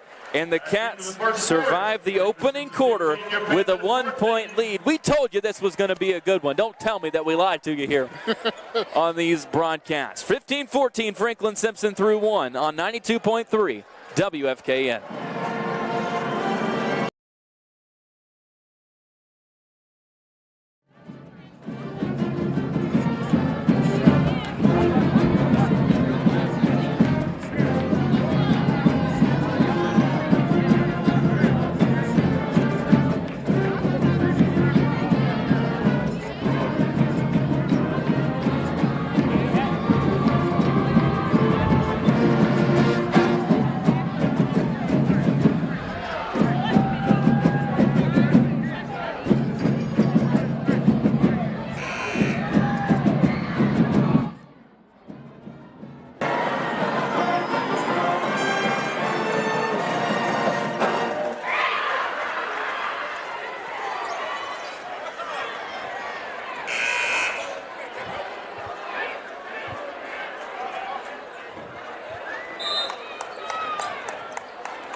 Russellville ball to start the second quarter. The Panthers trail Franklin-Simpson 15-14 here in the opening round of the 13th District Tournament. Cats force a turnover to start the quarter. Coming the other way, Cam Ray had it stripped away, and the Panthers have a fast break opportunity. Right block layup, blocked from behind. Juice went up to take it away from Gardner. Here come the Cats. Right corner, Gavin Dickerson fakes a 3, steps back. Can he get a triple? Left it short, and it's rebounded on the opposite side by McCage.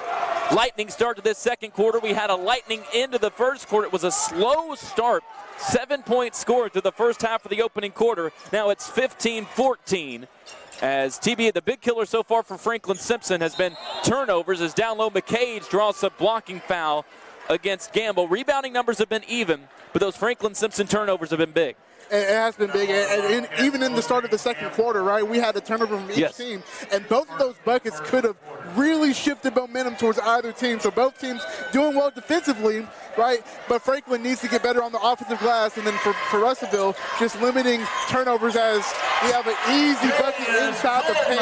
Stovall beat his man off the dribble, left it for Coleman, but that was all Stovall getting inside. The help had to come, left Coleman, and it's 16-15, Russellville back in the lead by 1. 7 minutes left before halftime. 6 Cats have already scored. Nobody's got more than O.J. Gamble's 4 as Cam Ray uses a Gavin Dickerson screen up top, sends it to Kai. Now it goes right corner, Matthias. To Gavin on the block against McCage. Kicks it back out to Matthias. Now right back to Gavin. Drives left. McCage picks him up all the way. Back to Matthias in the corner.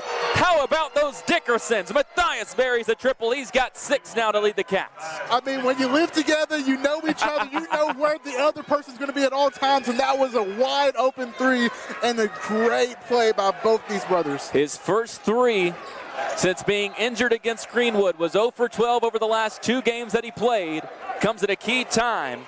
First 3 of the night for FS, and it's 18-16, 6:10 left before halftime. McMurray holds it at the R logo at midcourt, picked up by Cam Ray. Flaring to get it on the wing now is Gardner.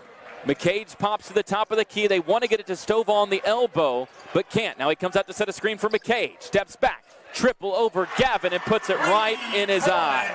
And that was a heavily contested 3, but he still fired it, and you can see the shooting ability right now is amped up by Tutu being in the game. Cam Ray gets inside, tries to spin it off the glass, couldn't quite put enough on it. It's rebounded by McCage, who leads this team in scoring and rebounding, to McMurray. Leaves it on the baseline. Coleman drives inside, layup between 2 defenders missed, but they're going to get an over the back, I think, on Gavin.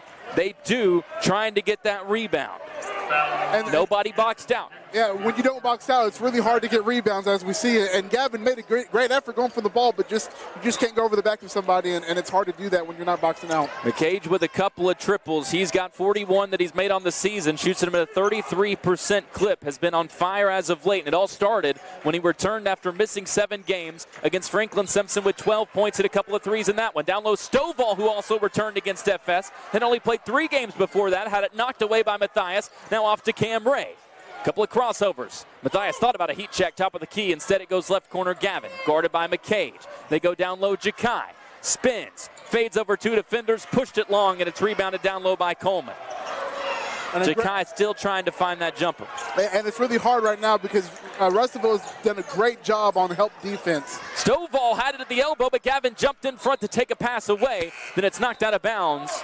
Good job by Russellville to prevent the fast break, but it'll stay with Franklin-Simpson on the far side. And something to note, right? We have a shift in the turnover battle, right? In the first quarter, Franklin led the turnovers with 4 to Russellville's 2, and in this quarter alone already, Russellville has 3 turnovers to Franklin's 1. Another thing worth noting: Gray back in for Russellville with his 2 fouls as Stovall goes to the bench. We'll see how long that lasts. Jakai Partinger, wide open left wing 3. Boy, did he need that! Kai's got 5. Cats are back in front, 21-19, 4:30 left, second quarter. And you can see the body language by Jakai just shifted after he made that bucket. I think we're going to see something big from him. McCage drives baseline. They get a no call as Gavin tried to take the charge, and McCage steps around it and scores. We're tied up at 21. Cam up top, Matthias fakes the 3, jabs right, had it poked away by Coleman, but chases it down in half court, now leaves it for Ray. Quiet day so far for Cam. He's got just 2. Had only 2 in the first quarter against South Warren, then finished with 14 on Thursday in that overtime loss. Left side, Kai thought about another 3, now goes back up top, Cam. Right side, Gavin. He's going to shoot a 3 over Gray. Missed short, and McCage has another rebound. He's been cleaning the boards for Russellville. Left side, Gray. He pulls quickly over Gavin. Airmailed it short, but McCage is there again to clean it up. And that's his 4th rebound in the quarter alone. And right now, Franklin takes a timeout to try to weather the storm that Russellville is putting on them on the offensive glass. Coach Spencer takes the timeout, and I promise half of this is just telling his guys, gotta box out. You have to. You got to stop letting Russellville getting these second chance opportunities, which we've seen time after time. They're just there beating Franklin to the rim and they're putting it right back in. McCage already has 10, 7 in the quarter. We saw this type of explosion from him in the first game between these two teams. It was in the third quarter, scored 8 to will Russellville back into that game. Like I said, it missed 7 before that game. Cats didn't know that he was going to be there, didn't know that Stovall was going to play. That was just his 4th game of the season. Stovall coming into this one amidst the last 2. Very capable player, 6'4" junior, averaging 7 points, 4 rebounds, had a season-high 19 against Allen County Scottsville.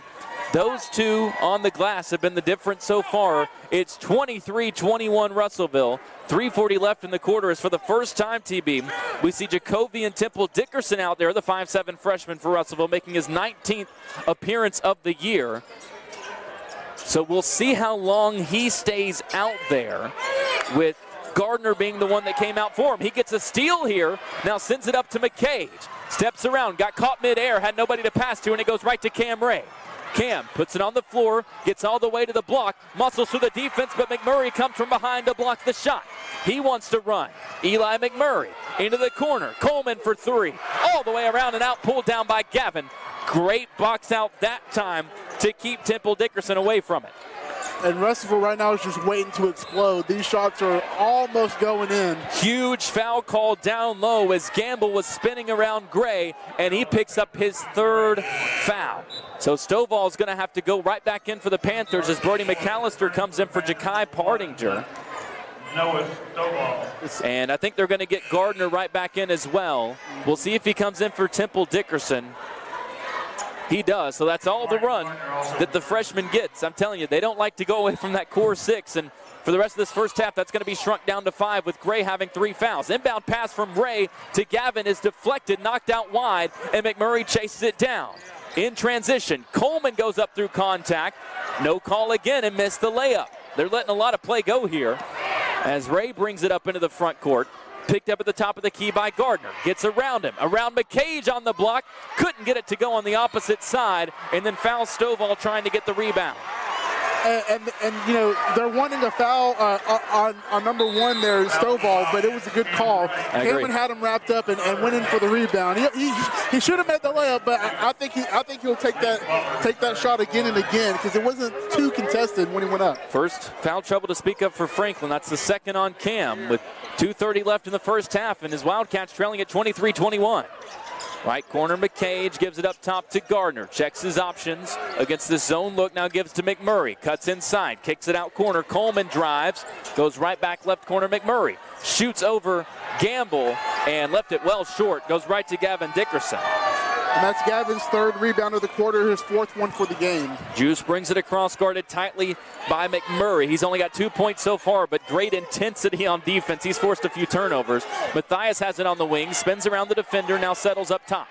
Right side Gavin. We tick under 2 minutes left in the second quarter. Brody gets inside, fakes a pass, left the scoop layup short, had a clean look. Nobody thought he was going to take it, and Russellville has the rebound. And there's been a lot of opportunities that Franklin has missed when they got to the rim. Matthias kicks a pass on the far side. Franklin just needs to work on converting these layups because that's been about 3 or 4 open layups they've had that they've just missed and left points on the board. That's been issue number 2. Rebounding's been number 1, especially in these close games. I mentioned this earlier. Franklin-Simpson has played in 13 games decided by single digits. In those games, they're averaging 5 less rebounds per game than every other one they've played this season. The other issue has been finishing around the rim. That's been a problem tonight. As we get back underway, Russellville has the ball right side. McCage, deep 3 over Juice. He can't miss right now. 3rd 3 of the night for McCage. And that extends their lead right now as Butler tries to answer with a corner 3. It's airmailed long. Coach Spencer's expression says it all. Doesn't like at all what he's seeing. Ball goes into the corner. McMurray goes to save it off the body of Scherer, I believe. Might have hit Coach Spencer first.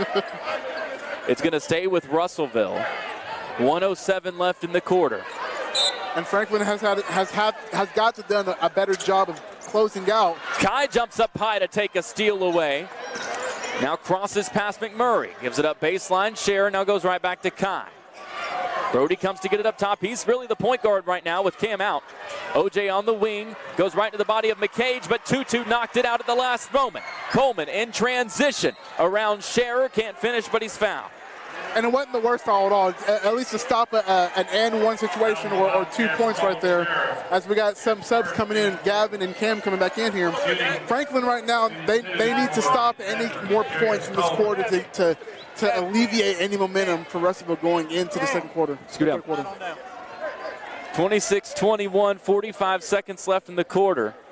Cam's going to come back in with his 2 fouls, and it's clear, TB. We've seen it many times this season as Coleman makes the first free throw.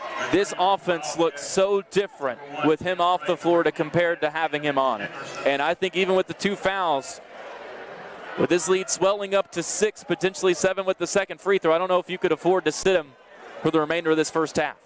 Oh, for sure. And Cameron will have to work on making sure that he does not do any costly fouls in this last minute, because you don't want to go into that third quarter with 2 fouls until you're fouled out.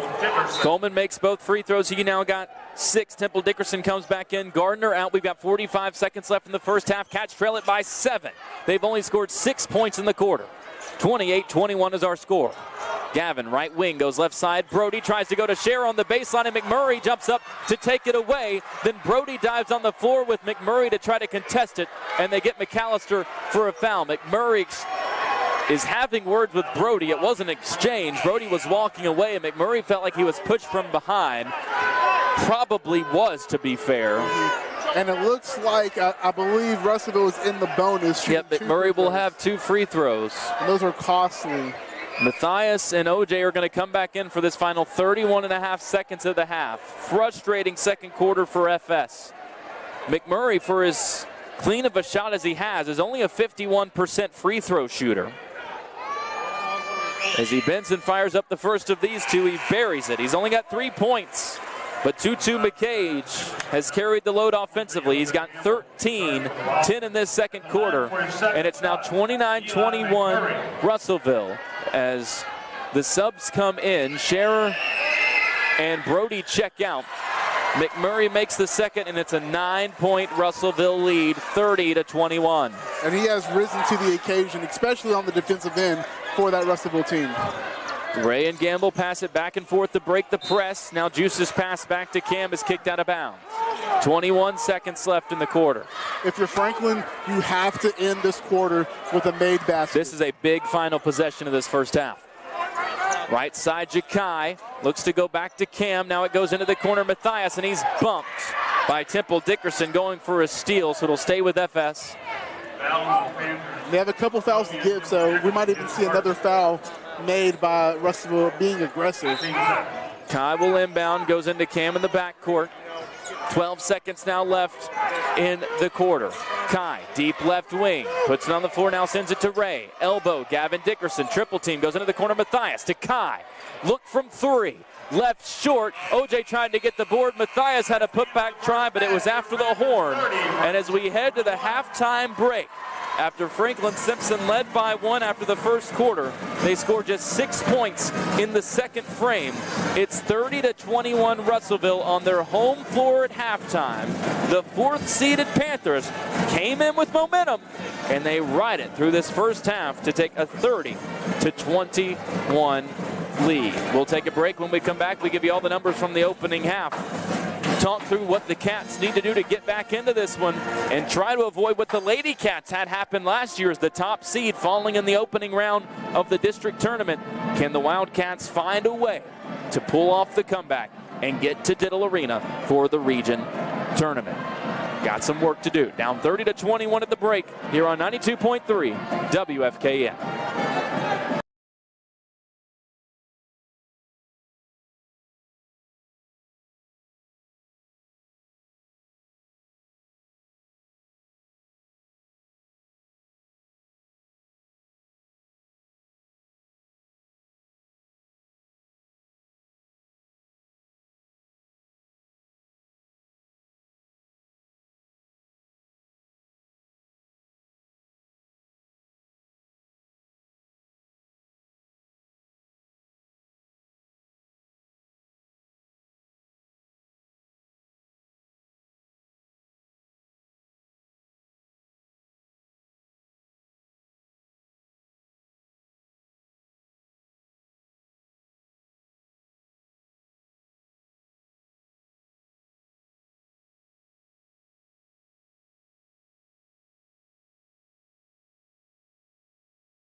the Russellville Panthers were 5-25 on the season. I said it this morning on WFKN with Will Cody. I said it during this broadcast at least once. You'll be hard-pressed to find a better 5-win team in the state of Kentucky than these Russellville Panthers, who at halftime lead the 14-12 Franklin-Simpson Wildcats, who were undefeated in 13th district play in the regular season, 30-21, outscoring Franklin-Simpson 16-6 in the second quarter. Tyler Eaton joined by TB Tavius Babb. And TB, I'm looking back through my scorebook because I couldn't help but feel like this game reminded me of a game that I had seen already this season. And I went back to a couple Fridays ago when Franklin-Simpson played Glasgow. It was 18-13 Wildcats at the end of the first quarter. They found themselves trailing 29-24 at halftime, still trailed by 5 going into the fourth quarter, found a way to scratch and claw and win that game. And coming into that one, the big theme was talking about Franklin-Simpson and these single-digit games, because they had just lost another close one to Warren East. We knew coming in this was going to be a tight one. The number one number we've talked about when it comes to those close games, rebounding, and that has not gone in Franklin-Simpson's favor, particularly in that second quarter, getting out-rebounded 9-4. Yeah, I mean, Russellville has done a great job, and especially Tutu McCage, who's been all over the court, getting offensive, defensive rebounds, splashing it from 3. Franklin-Simpson, towards the end of that quarter, did a little better of boxing out, but for majority of that quarter, could not box out any player from Russellville. And we saw that when we had 5 different players from Russellville in their 7-man lineup tonight with the rebound in that quarter. And so we're going to look to see here in the third quarter as Franklin-Simpson tries to claw their way back into this game. They need a big splash, and they need to do it on the rebound inside of the ball. Tutu McCage has been taking care of every aspect of this game. He's got nearly half the points for Russellville with 13 so far, had 10 in the second quarter. He's already made 3 threes in this game. Again, none of this is a surprise for anybody. He's been their best offensive player down the stretch this season, returned against Franklin-Simpson from injury, and he has been pedal to the metal from that point onward. Eli McMurray, who spent most of the season as this team's leading scorer, still averaging 15 per game, only with 4 points in the first half. And TB, I think normally you'd be really happy if you're Franklin-Simpson. You'd expect to be up by a significant amount if you hold Eli McMurray to 4 in the first half. No go tonight. McCage has been special. But even though Eli McMurray has made his presence known on all other facets of the game, right? Even though he's not scoring the ball as much, he has been in on it on the rebounding. He has blocked a couple shots. He has upped the intensity of this Russellville team. I mean, when we look out to the court, he seems to be their vocal leader after every big play. He is screaming and yelling and getting his team ready to go against this Franklin-Simpson team. McCage leads the Panthers with 13-6 for Jarius Coleman. He averages 8 per game on the season. Jamarion Gardner has 5, 4 for McMurray, and 2 for Noah Stovall. The only issue for Russellville in that first half, Kane Gray, who got the start, the forward, standing 5'10". He's not your normal size for a forward, although Franklin-Simpson really doesn't have normal size for forwards as well. He's already got 3 fouls. Noah Stovall, though, coming off the bench, the 6'4 junior, only with 2 points, but makes his impact felt on the boards. Down low defensively, a much different team when you go from a 5'10 defensive anchor to a 6'4 defensive anchor. And surprisingly, defense has been winning this game for the Panthers, who are giving up on the season 68 points per game. They've given up at least 60 24 times. They hold the Wildcats to 21 in the first half, 6 in the second quarter. 6 points from Matthias Dickerson leads the way for FS. 5 from Ja'Kai Partinger right behind him. They have the 2 threes for Franklin-Simpson, both coming in the second quarter. The only field goals in that quarter for the Wildcats. 4 points from O.J. Gamble, TB, who scored those 4 quickly. Felt like he was going to have a huge impact on this game. Didn't score again. 2 points apiece from Cam Ray, Gavin Dickerson, and Brody McAllister. And while I said coming in that it was going to be huge for Franklin-Simpson to get Ja'Kai Partinger going, he's averaging 12.5 per game in district play this year, double digits in 5 of those 6 games. This feels like one of those games that has O.J. Gamble third quarter takeover written all over it. And they're definitely going to need it, because if you're Franklin, you cannot lose this quarter. Going into the fourth quarter down double digits, you need to make your impact here and make it known in the third quarter to reverse the pressure, silence this crowd a little bit too, because they have been in it from the tip-off. They have been screaming, they have been hollering, and again, you talked about it before in the beginning, right? Even though you're last in the district, you have this home court advantage as the games are played here in Russellville, and so we're going to really see how battle-tested Franklin is tonight. OJ had 18 in the second game between these two teams, 11 in the first half, then came out and scored 7 in the third quarter. Big number for the Cats in that game and the first matchup between these two teams, free throw shooting. They were 16 for 21 in that game at home in February and January here at Russellville High. They went 17 for 27, just 5 for 6 at the line so far. Didn't get a single free throw attempt in the second quarter. As we start the second half, TB, if you had to pick one thing for the Cats to key in on, what would it be? I think the one thing you have to key on, and you're going to have to win it, is rebounding. I agree. Right? I mean, you lost 5-9 in the quarter. You're down 9-18 of the game, and so that has to significantly change if you want a chance to win this game.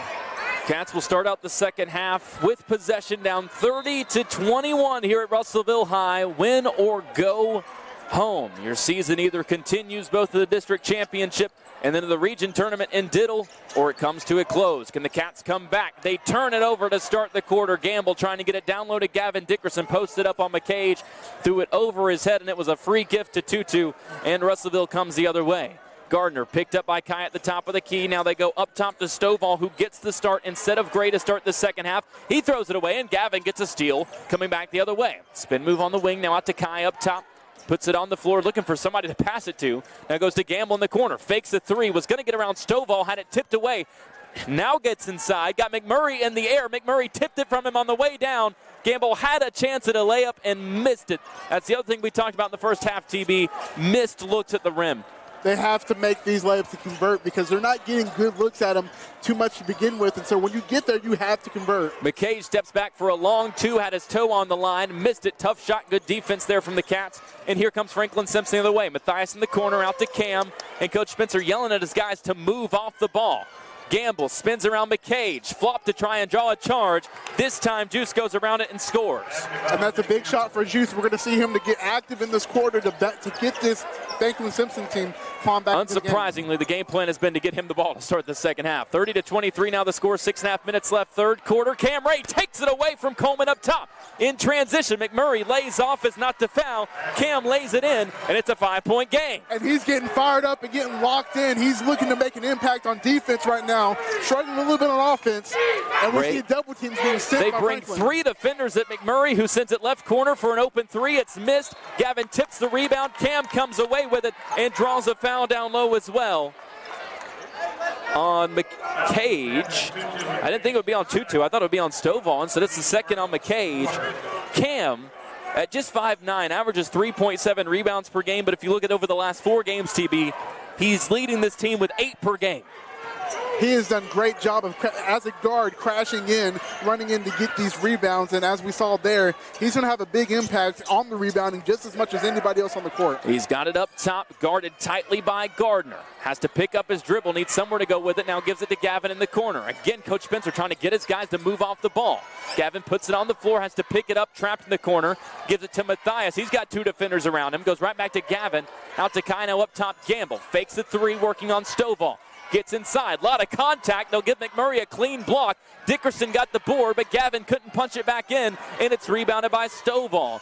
There one TB where Gavin threw up a floater from about 7 or 8. Maybe should have taken one dribble, gotten a layup, as McMurray gets a layup on the other end. Missed it, but he's hacked on his way up, so he'll have 2 free throws. Yeah, you're right. Gavin really needed to make that layup right there. That would have cut the lead down to 3, and it would have been a big shot as Matthias is limping right now. I don't know if he's hurt.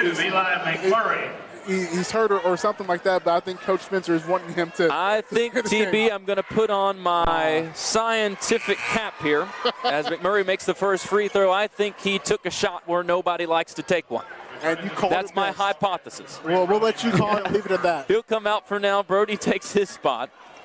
As long as he's not holding that right ankle, I feel good. He's slapping it off on the sideline. McMurray misses the second, so he splits those 2, and it's a 6-point game. 5.5 minutes left, third quarter. Cam Ray brings it up. Isolated on the left wing, had it knocked away, trying to pull up with an 8-foot jumper. Kai chased it down. He flips up a runner from 10, gets a friendly bounce and falls. He's got 7, leads down to 4.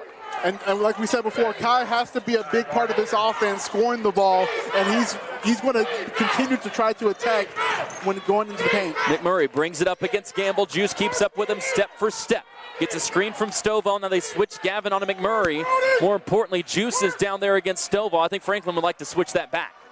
No motion right now from Russellville. They're just all standing around the box. And it seems like the intensity from Russellville has kind of gone down a little bit after halftime. Left corner triple, missed off the front of the rim, but McCage takes the rebound away from everybody. Leaves it on the baseline, McMurray, and he just lost it. Was a wide open layup off the feed from McCage, and McMurray lost it on the block. Out of bounds to Franklin-Simpson. And that's the issue right now with Russellville. That's their 3rd turnover of the quarter, and that's what's allowing Franklin to come back. Gavin fakes a 3, top of the key, gives it to Kai. He drives, pulls up with a long 2, and he's fouled by McMurray. McMurray got a little bit ambitious trying to go for that block and swatted at Kai. And again, big free throws from Kai. Kai's starting to get really involved in this offense, shooting his 2nd shot attempt here. When he is confident and he can get into rhythm, he can shoot with the best of them. He's just been missing the confidence. The officials gathering to confirm if this should be 2 free throws or 3. It should be 2 for sure. And it will be. Jakai on the season has been a great free throw shooter, 74%. And then looking back at Franklin-Simpson's effort as Kai misses his first free throw, we saw in the 2nd quarter where Franklin only had 2 people even secure a rebound, and now because they're boxing out, becoming more active, we have 4 different players with a rebound. It's got to be a team effort. It has to be. Kai's 2nd free throw is pure. He's got 3 in the quarter, now leads Franklin-Simpson with 8 for the game. And it's 31-28. Matthias back in. OJ will get a breather. McMurray now guarded by Ray. That was Juice's assignment. Now it goes on the left side to Gardner. He's picked up by Partinger, gets across half court behind the back dribble, now holds it on the left wing. Leaves it off for Coleman at the 3-point line. Now they go between the circles. Stovall, down low McCage, one-on-one with Matthias. Fakes left, goes right, missed the layup, and a late foul call comes in against Matthias. And that was a questionable one, too. There's a lot of contact, but it looked like Matthias was just standing his ground. But nevertheless, they give the foul call and 2 free throws to Tutu. Tyler, we know that this game is all about runs. You know, you have the ebbs and flows of an offense. And so what do? You know, Franklin just kind of goes on their run and gets the game within 3. How do you stop Russellville from kind of making their own answer as they're making these free throws? Especially with foul trouble, as Matthias has to come out with his 3rd. Tutu makes the first free throw. O.J. Gamble takes his spot. So interested to see who the Cats put on McCage defensively as he misses the 2nd. Russellville not a great free throw shooting team. They were 4 for 4 in the first half, 2 for 4 in the second half. Ray left wing guarded by McMurray. Cats trail it by 4 halfway through this 3rd quarter. Gavin right side. Tries to dart one down low to Kai, but it's deflected out of bounds by Gardner. Baseline inbound, Ray will be the one to trigger. And I think we're going to see an action right here from McAllister to Jakai. I think they're going to look to give him the ball here in a second. They wanted Brody on the block, looped through a couple of screens, and said it has to go to Partinger on the right wing. Now into the corner, Gavin.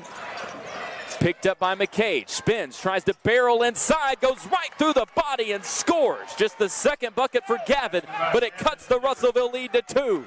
And that's what he's great at, using that big frame to get into the defenders and score. And we have Franklin-Simpson becoming alive here in the 3rd quarter. Coach Spencer clapping up his guys and waves his arms at the crowd as well. Stovall working on Dickerson, spins back left, and he's fouled from behind. 2nd foul on Gavin, 2 free throws for Stovall.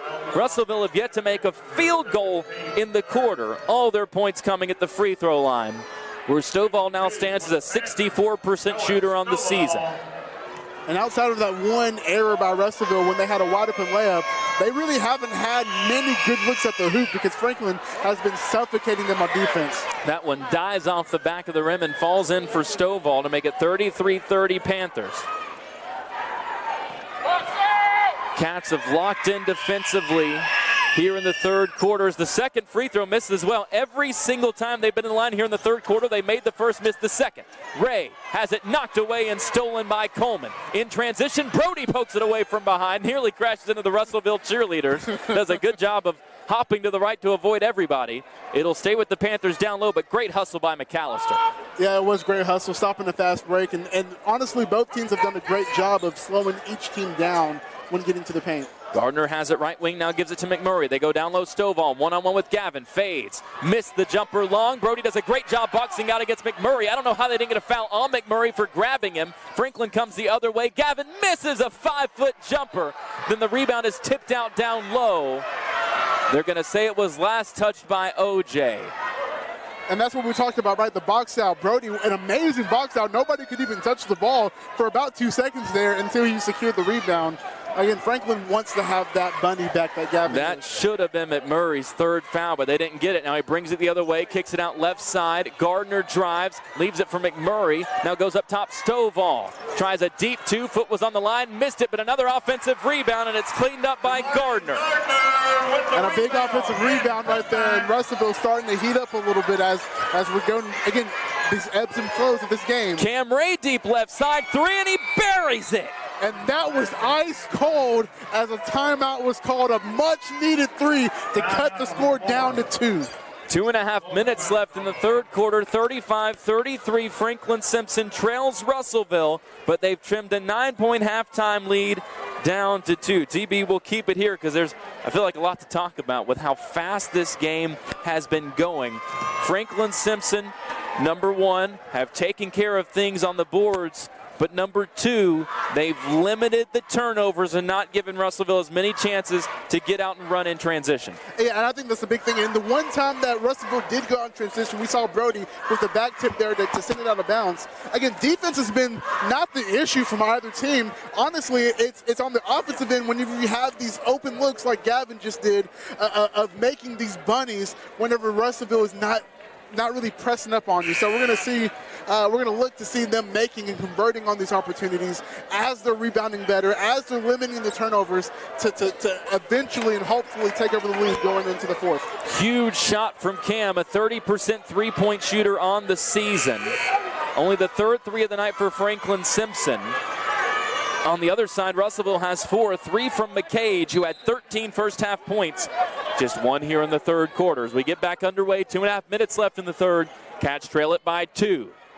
Gardner walks it up. Kai waits for him at half court. Right wing McMurray. Franklin sends a trap at him. Gets baseline. Wraps around everybody. Gives it to Stovall. Hops down low. Split the defense. Missed the layup short. Got his own rebound. Missed the second time. Fighting for the board. Lost it on the baseline. And it's Franklin-Simpson ball. And that was some great fight in Franklin right there. I mean, we know that Noah Stovall is the tallest guy on the court, and he missed a bunny like we've been talking about. Great job for Franklin for hustling and getting that rebound. Cats can tie or take the lead here with 2 minutes left, third quarter, down 35-33. Offense a little disjointed here. They can't figure out what to do at the top of the key. Now it goes left wing McAllister. Into the corner, Malik. Down low to OJ. Threw it over McCage. McMurray with another block. Coach Spencer can't believe it wasn't a foul. Russellville has numbers the other way. On the baseline, Coleman leaves it for McCage on the block, and he scores. And that was poor transition defense. Not all the Franklin players got back, which let an open player score an easy layup. Juice goes baseline. Left block. This time they get the foul on Stovall. And I bet they wish they didn't because Brody was right there. Brody was there to clean it up. Well, and the reason Franklin didn't have numbers is OJ was still down after all the contact. To be fair, they've let a lot go, so it's not like it's there's been a lot of contact go for both sides as Gamble this time gets a trip to the free throw line and makes the first. He's up to 7 for the game. Cole Scherer comes in. Jakai will get a breather. 37-34, 1:28 left in the third quarter as Gamble gets set for the second free throw. Bends, fires it, goes all the way around and falls out. Rare miss as of late for Juice.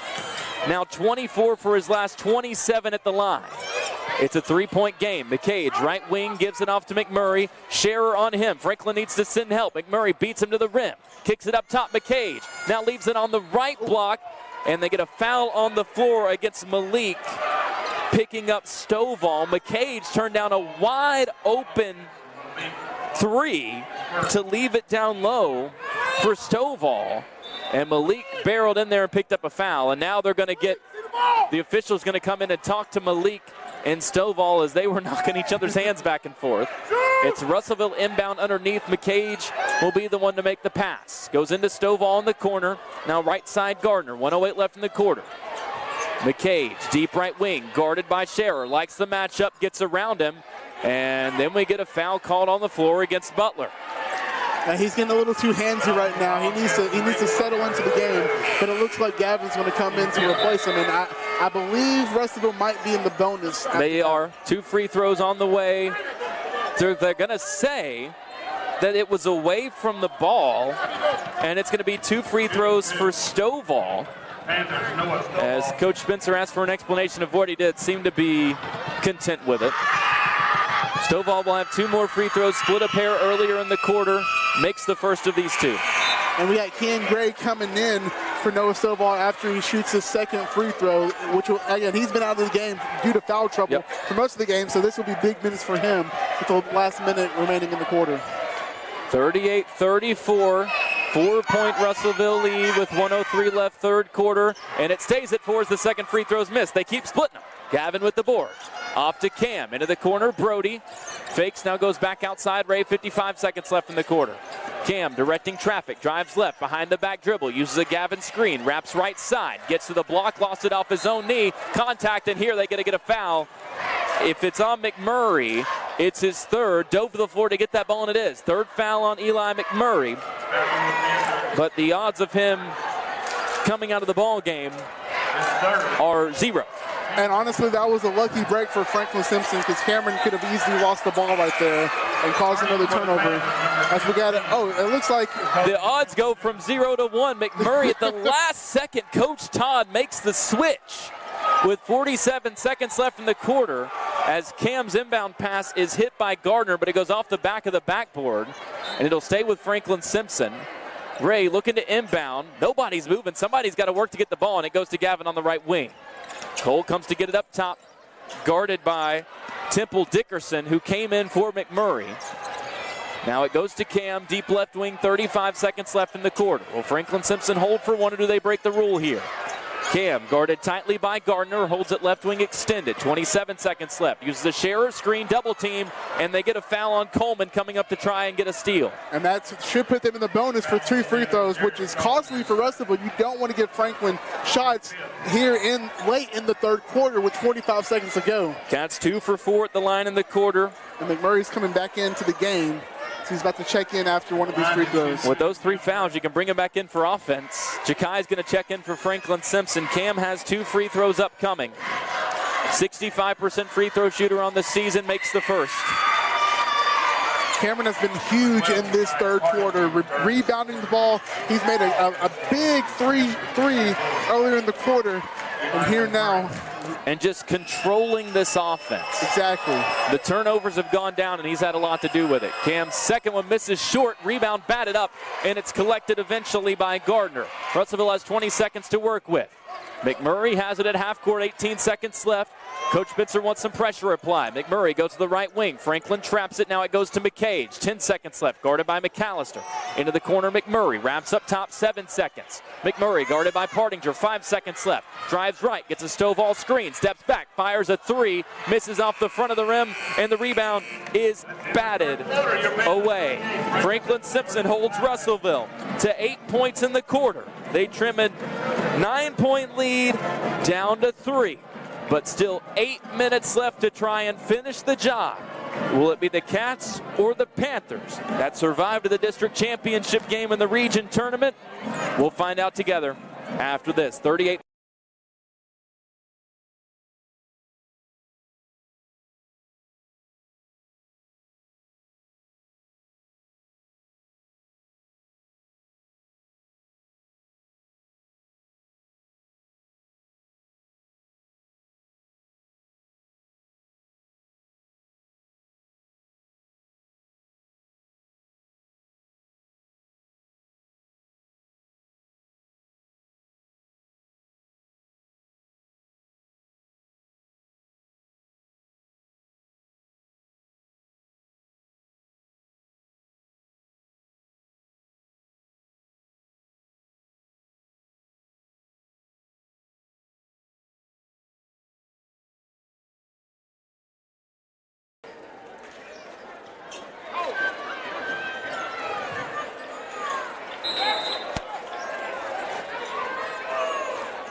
Russellville starts the fourth quarter with possession, and Eli McMurray adds to their lead. Just his second field goal of the game makes it 40-35 Panthers. Then on the other end, the Wildcats throw it away, trying to go cross court to Ja'Kai Pardinger. Nightmare started the quarter for FS, who had a lot of the momentum coming into this fourth frame, but now trail it 40-35 here in the opening round of the 13th district tournament at Russellville.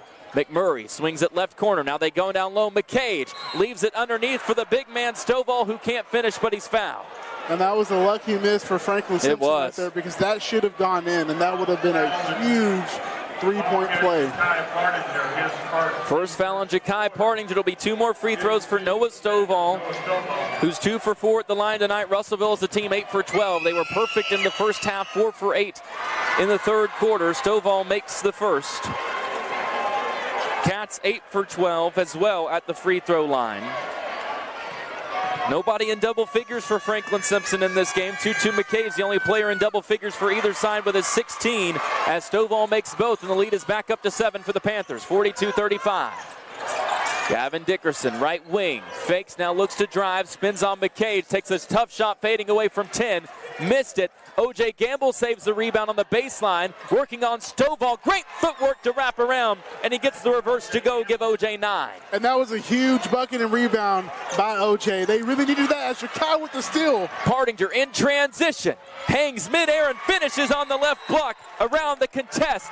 Quick 4-0 run to answer the run as O.J. yells at his bench, let's go. Cats down by 3, minute in to this fourth quarter. 42-39 our score. Ja'Kai, the first player for Franklin-Simpson, into double figures. We said that would be a big key for Franklin-Simpson, TB. When he scores in double figures, the Cats are 9-4 this year. All the losses were close. He averaged 12.5 in 13th district play. As much as I could harp on Kai, I mentioned this earlier, O.J. Gamble is going to have to get the rest of the team to buy into his mentality, because I don't see him letting this team lose this game, and he's going to need that to bleed through to everybody else on this roster. Yeah, his personality is very contagious, and when he gets fired up, you see the rest of the team start to rally around them. As I'm looking into the huddle, we have these players clapping. Coach Spencer right in the middle of it, firing up his players, knowing that this is win or go home, and these last 7 minutes right here for Franklin-Simpson is what matters most. Coach Spencer called O.J. the leader of this team. He's one of 4 seniors, but he's been the one that's been around the longest. Matthias Gavin, during the football season, had to wait a little longer to get here with the team. Hayden Satterley playing his first year of basketball. It's been O.J.'s team from game 1. This is when it all comes together. Down by 3 with 7 minutes left as we get back underway. Russellville has possession. McMurray sends it over to Gardner, and he brings it into the front court. Into the corner, McCage, guarded by Ray. Hits Stovall at the free throw line. Takes a tough 10-foot jumper, and they get a foul on Gavin Dickerson contesting it. Missed the shot, but it's 2 free throws and a bailout foul. Again, now the foul calls are starting to come in a little more frequently. And again, these are big free throws over here for Noah Stovall. As he's shooting the first one right here. Coach Spencer's asking how many free throws they've taken. This is number 15, and it falls. And again, in these last 7 minutes right here, if you're Franklin, you have to revert back to your highest level of training and be disciplined in all aspects of the court. Second free throw misses. It's 43-39. Kai puts it on the floor, sends it in the corner. Gavin, Cam set him an off-ball screen, but McCage fought through it. Left side, Gamble into the corner. Kai guarded by McMurray. Left wing, Ray. He's going to pull the trigger for 3 off the front of the rim, and McCage clears. Russellville has it up by 4, 6.5 minutes left in the ball game. McMurray, mid-court, tries to go cross-court. Cam knocks it out of bounds. Franklin-Simpson arguing that Coleman touched it last, but to no avail. And that was a good look for Cameron. He just couldn't knock it down. Franklin-Simpson, again, being disciplined in this 13 defense, not allowing any easy layups to go for Russellville. McMurray gives it to McCage, cuts inside. Cam tried to draw a charge, no call. McCage got it back, blocked from behind. They get a foul on Gavin, and he cannot believe it. It's his 4th. Gavin upset over the last 2 fouls. Brody's going to have to take his spot. And again, if you don't rebound, then you're not able to stop these second chance opportunities, which the fouls are coming on. That's what Coach Spencer's message to Gavin was. I don't think Coach Spencer agrees with the foul either, but it doesn't happen if you rebound. That's been the issue, more so than the rebounds overall, those offensive rebounds and second chances. McCage missed the first, and the second gets a friendly roll and falls through. He's now got 17. 5-point Russellville lead, 6:10 left, 44-39. Ray, left side, Kai, picked up by McMurray. Drives to the top of the key, gets a screen from Ray, now pulls it out to the corner. Ray collects it right wing, goes back to Kai, guarded by McMurray still. He'll walk between the circles and send it left wing, Matthias Dickerson. Guarded by McCage, now to Brody. Under 6 minutes left. Cam cuts inside, fakes a jumper, steps through, tries to bake it in, missed it, but Brody got an offensive rebound. Sends it out Matthias, top of the key, triple. Missed it off the left side, and a foul is called on the floor. Who'd they get it on for Russellville? It's on Coleman. It was an easy rebound for Stovall, but they get Coleman for his third foul. First on Russellville in the quarter. Franklin-Simpson already has 3. And a big rebound by Brody. Cam goes into OJ underneath, and he's bumped by Stovall, trying to collect the pass midair. And that was a good play design, getting Juice up in the air, knowing that Russellville was getting a little eager to try to chase after these balls. And that's the second foul up here already within 20 seconds of play. They're going to wipe underneath the basket where OJ went down. That's the third foul on Stovall. So Stovall, Coleman, Gray, and McMurray all with 3 fouls for Russellville. 44-39, the Panthers lead it by 5 with 5:38 left in the ball game. We knew it was going to be a good one. Is it going to be a happy one? Cam to inbound. Goes to Brody. Right block wide open. They sprung him open on the action underneath, and Brody's now got 4. The lead back down to 3. Can they break through that 3-point margin? They have been pushing up against it, and they need one good defensive possession right here to really shift the momentum of this game. McMurray on the block. Kicks it out. Gardner fakes a shot. Now leaves it for McMurray on the wing. Back out Gardner. Fakes a 3. Drives baseline. Flips up a runner. Missed it long, and Matthias has the rebound. Holds up. Now looks to run with it. Stuck on the right wing. He's double teamed. Matthias needs to go somewhere with it, and I think he got a timeout off. He did. We'll keep it here. That was a good heads-up play by the senior. That was a play your quarterback playing basketball makes. Yeah, and because specifically in this situation, right, when you have the ball and you're down 1 possession and knowing that this is a huge possession, to be able to have that awareness to call the timeout, not just to throw up a random ball for Russellville to pick off, it shows the IQ of these leaders on this basketball team, this Franklin basketball team. Russellville now 11 for 18 at the line. Franklin-Simpson still 8 for 12. 3 fouls in the quarter on FS, 2 on Russellville. Each team have scored 6 in the quarter. Ja'Kai Partinger got into double figures with his latest field goal. He's the only Cat in double figures. 2-2 McCage leads everybody with his 17. Eli McMurray, as you mentioned, only 7, but he's done everything else for Russellville. And he's defending Ja'Kai Partinger in the backcourt coming out of the timeout. Kai tries to seal him off. Gets front court and hands it off to Cam Ray on the wing. We tick under 5 minutes left in the ballgame. Cam inside, foul down low. If it's McMurray, that's his 4th. Who'd they get it on? They call it on Gardner helping. I think McMurray blocked it clean, but it's going to be 2 free throws for Cam Ray, who split his last 2 in the third quarter, as Gardner picks up his first, and both teams now both have 3 fouls. And I think if you're both coaches, you're starting to realize that here going into the stretch, just about every call is being made. And they're calling a lot more in this fourth quarter. Yeah, exactly. You want to share with your players, like, hey, we don't need to reach. We need to play good ball. Let them miss their first attempt and box out and get the rebound. And if you're Franklin-Simpson, play to your strength all season long, and that's getting inside and getting to the line as Cam makes both. He's into double figures with 10, and it's a 1-point game. 44-43, 4:50 left here at Russellville High. Up top, McMurray. Looks left side, now Brody comes to defend him, and it goes on the left wing, Coleman. They go down low, McCage lost it off his foot, diving between his legs to get it as Matthias, and he poked it to OJ. Here comes Juice, up ahead Kai, in the corner, out to Brody. He's gonna pull for 3. Missed it short, rebound tipped. Who's got it underneath? It's Juice. Goes up through a defender, and he's fouled. Wow, what a sequence of events. The hustle from Matthias under the basket. I mean, that's a play that your senior, somebody that does not want to go home tonight, has to make, and he made it. We said that energy from Juice had to find its way to the rest of the team as he misses the first free throw, touched every part of the rim and fell off. From Matthias Dickerson with a bum right ankle to get down on the floor and make that play. Wow. Juice's second miss is short. Brody tips the rebound, but he went over the back. And now both teams have 4 fouls, and both teams will be in the bonus for the rest of the game. 44-43, Juice missed both. He's 1 for 4 at the line tonight. Came in over his last 5 games, 23 for 25 at the stripe. Cats have left 6 points there. As we get back underway with 4:15 left, McMurray walks it up. His Panthers up by 1. Right side, Gardner leaves it in the corner for Coleman. Now to Gardner, and they reset up top with McMurray. They've got McCage sitting in the middle of that zone at the free throw line. Franklin do a good job of denying. Gardner on the right wing, guarded by McAllister. Now it goes back up top, McMurray. We tick under 4 minutes left in the ball game. Coleman comes to the right wing, and they give it to him there. Picked up tightly by Brody. Now they go down low, and they get a foul on Matthias defending Noah Stovall, and Stovall will have 2 more free throws.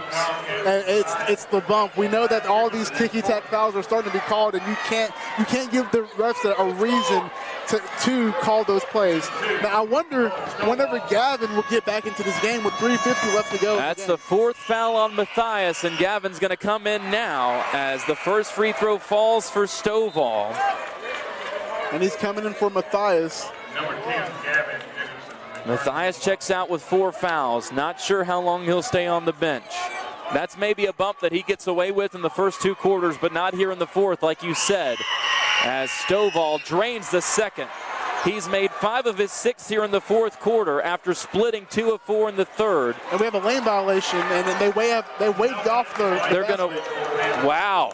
Huge break for Franklin-Simpson. The lead stays at 2. So Stovall's free throw doesn't count. 45-43, 3:45 left in the ball game. Cam brings it up, guarded by Gardner. Goes right and hands it off to Kai. Gavin pops to get it between the circles. Puts it on the floor, now gives it to Brody at the Panther logo on the left side. Up top, Juice. Drives right, wide open. Right elbow jumper. Missed long. Ball's on the floor. It's poked ahead, and Russellville has numbers. McCage goes right at Gavin and finishes on the left block. Huge transition basket for Russellville to put it up 2 possessions as Franklin pushes the pace. Right side, Gavin Dickerson looking to answer with a 3. It's left short, and McMurray has the rebound. Big possession here, down 4 with 3:10 left. And you can feel the energy in the crowd, in the arena. As Russellville has the ball. Cats are going to man up here. McMurray has it on the right wing. Guarded by Kai. Now sends it over left side, Gardner, and Russellville's going to take a time out. 2:57 left in the ball game. 47-43, Russellville leads it. Panthers under Phil Todd, who's been back with the team for 2 years. Last year they only won 7 games. This year they've only won 5, but number 6 would punch their ticket to the region tournament. Longtime coach here of the Panthers was Todd. Was here from 1990 to 2004, won the district 7 times, the region 3 times, and went to a couple Final Fours. Rich basketball tradition here at Russellville High School that they're looking to reclaim. Would take a massive step tonight if they knock off a Franklin-Simpson team that didn't lose a district game in the regular season. And with Russellville having the ball, TB, they're up 4 with under 3 minutes to go. Cats know they've got to play straight up. If you look in this second half, Russellville have scored 17 points. 9 have come from free throws. Wow. And we've seen that each of these refs have called just about everything in the book for both teams. Yep. And it's not limited just to Russellville. But right now, if you're Franklin and you know you're going to have to overextend to keep pressure on Russellville because they might try to hold the ball, you cannot leave your defensive assignment and give up an open look. Matthias Dickerson back in with his 4 fouls for Franklin-Simpson. Brody McAllister out. It's Russellville ball. They have Coleman, Stovall, McCage, Gardner, and McMurray on the floor. McMurray, the senior, has it in the corner. Picked up by Matthias. Gives it up at the top of the key. Stovall drives in, tries a runner over Gavin Dickerson, and it rattles home. That's a big shot by him, making it a 6-point game. 2.5 minutes left. Cam gets inside, throws up a wild shot that gets caught on the top of the backboard. McCage jumps up, grabs the rim, rattles it a few times to get the ball to fall down.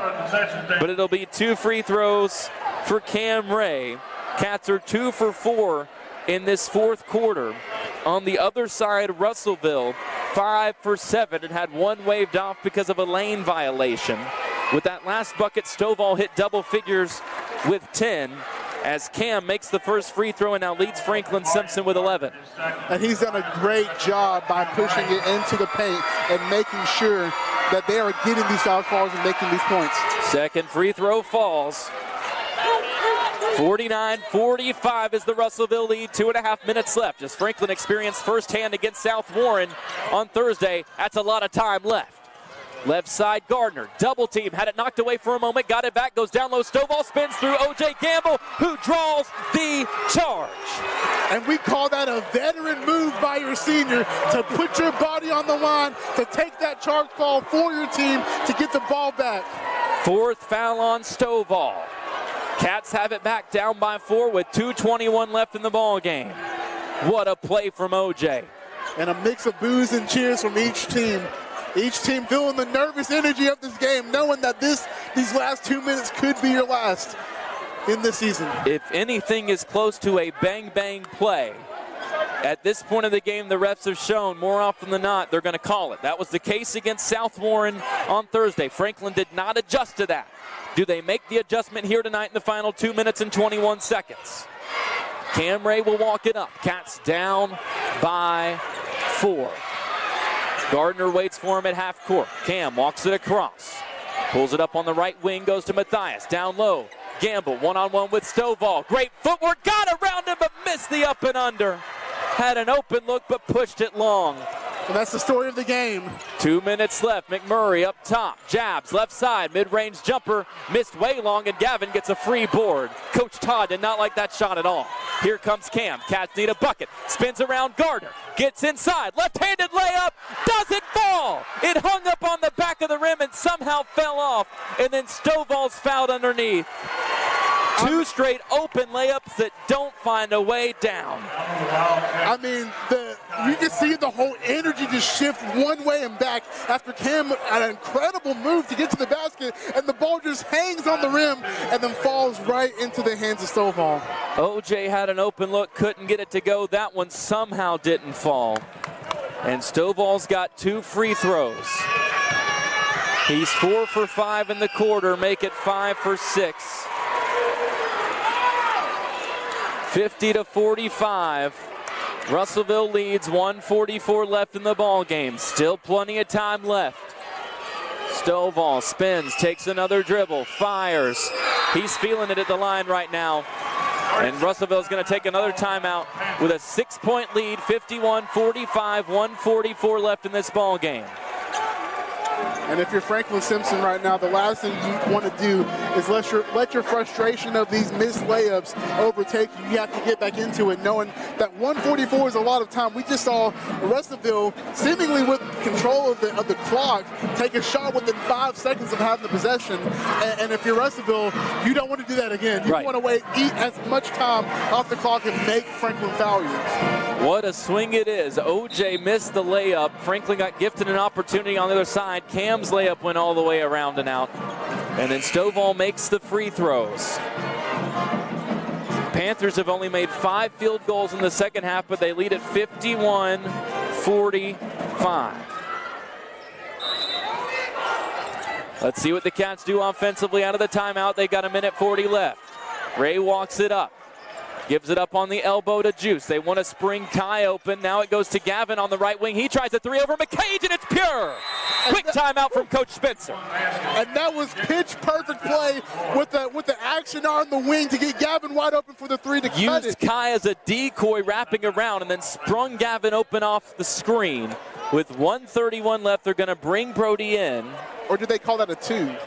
Oh, no, okay, it's a triple. Cuts the lead in half, 51-48. 1 minute, 31 seconds left in the ball game. Biggest shot of the season so far. If you're Franklin-Simpson here, I mean, priority A is to try and force a turnover, but B, you shift your mentality from, well, we can't foul, to, I would say, just don't foul Noah Stovall. Exactly right. He's been one of their best free throw shooters of this game. And again, if you're Franklin, you're looking to trap.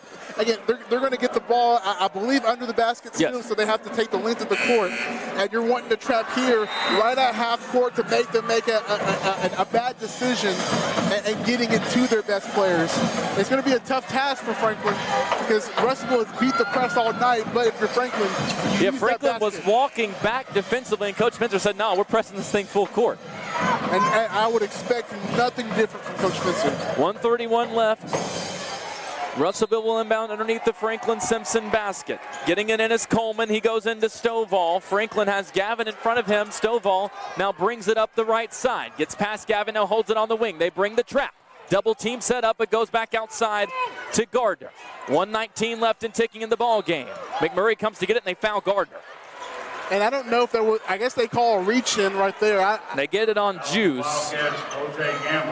It'll be 2 free throws for Jamarion Gardner, who has 7 points for the ball game, is a 68% free throw shooter on the season.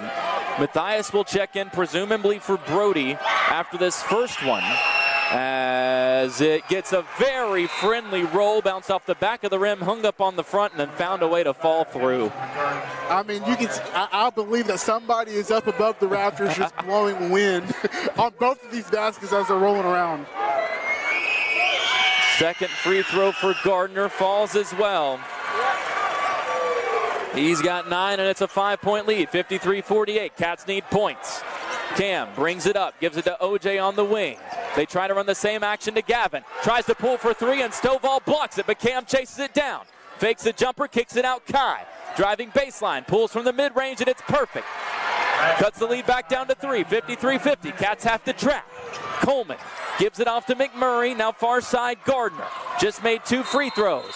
Double teamed, and Russellville's going to take another timeout with 50 seconds left. That was a perfect timeout because he was caught in that corner right there. What a big shot by Jakai in the short corner. That was a tough fadeaway shot in the short corner, and a very clutch one at that. Cats playing for their season. 50 seconds left. Down by 3. 53-50. It'll be Russellville ball out of the timeout. This time they'll inbound on the far side because they got it up. They had broken half court. If you're Franklin-Simpson, numbers-wise, it's fascinating because realistically, in terms of game flow late in the ball game, I don't think you want to foul this person, but percentage-wise, the best option is Eli McMurray. Just a 51% free throw shooter on the season, but he's 3 for 4 today. Tutu McCage is just 2 for 4 today. He's their star player. I don't know if you want to foul him either. There's really not a great option to foul because Coleman's a 73% shooter, Gardner's a 68% shooter, and Stovall has made, if you include the one that was waved off that should have counted because of the lane violation, 7 of his last 8 free throws. We'll see what Franklin-Simpson does here. Inbound pass comes into McMurray. It was a dangerous one. Ray nearly got to it, but McMurray has it on the right wing. 45 seconds left. Cam picked his pocket. Cam picked his pocket to Matthias. Threw it over his head, but saved it. Kai on the wing. Kicks it out, Gavin. Cam Ray left wing. 35 seconds left. Ray gets inside against McCage. Fakes. Finishes the layup. Cats get a timeout. 32 seconds left. It's a 1-point game. What a move by Cameron Ray to get into the paint. That was a clutch layup right there. You couldn't have asked it better. They didn't settle for the 3 like they wanted to. They took it to the rack. They got the points, and now it's a 1-point game where even if you foul, you still have 1 more possession to tie the game and or to win it. A great finish by Cam. Exactly. But a great steal to do it without fouling here in this 4th quarter where they've called a foul for every contact. Didn't commit one there, picks the pocket of the defender, and comes back on the other end after some chaos, gets to the basket and scores. He's got 6 in the quarter. He's tied his career high with 14 on the night. He's had 12 of the 14 here in the second half. Somebody had to take over. It's been Cam. And we talked about it in the pregame. that leading up to these games, you want your players to be playing their best ball going into this tournament, and that's what Cameron's been done. As you said earlier, he's been averaging 7.8 rebounds per game over the last 4 games, but he's also been matching his career high a couple times coming into this game, and that is shown as they go into the last 31 seconds. Had 14 against South Warren. He's done it again tonight. Cats have to defend. Pulling to the floor, 53, 52, 32 seconds left. Coleman to inbound. Looks for options. Tries to go into Stovall. It's knocked away. Kai fighting for it. Stovall, they're going to call a foul. They're going to call a foul on Kai. Stovall walked with it. Coach Spencer went to his knees. It was that bad of a call. And the only saving grace right there is that only 3 seconds was wasted on the clock. You want that walk call called, but at the same time, you're looking at it here. You have 28 seconds. We know Noah Stovall's been great right now in the free throw game. We're going to see if we can make his first He's one. officially made 5 of 7 in the quarter, and he gets the bounce off the rim as the first of these 2 fall. But like we talked about, Cameron Ray's late basket right there kept it within 1 possession to give Franklin an opportunity. 28.5 seconds left. Stovall's second is perfect. He knew it off the hand. He's got 10 in the quarter, 14 on the night. Cats down by 3. No timeouts left. 55-52. Ray gets inside, draws contact. He couldn't make the layup.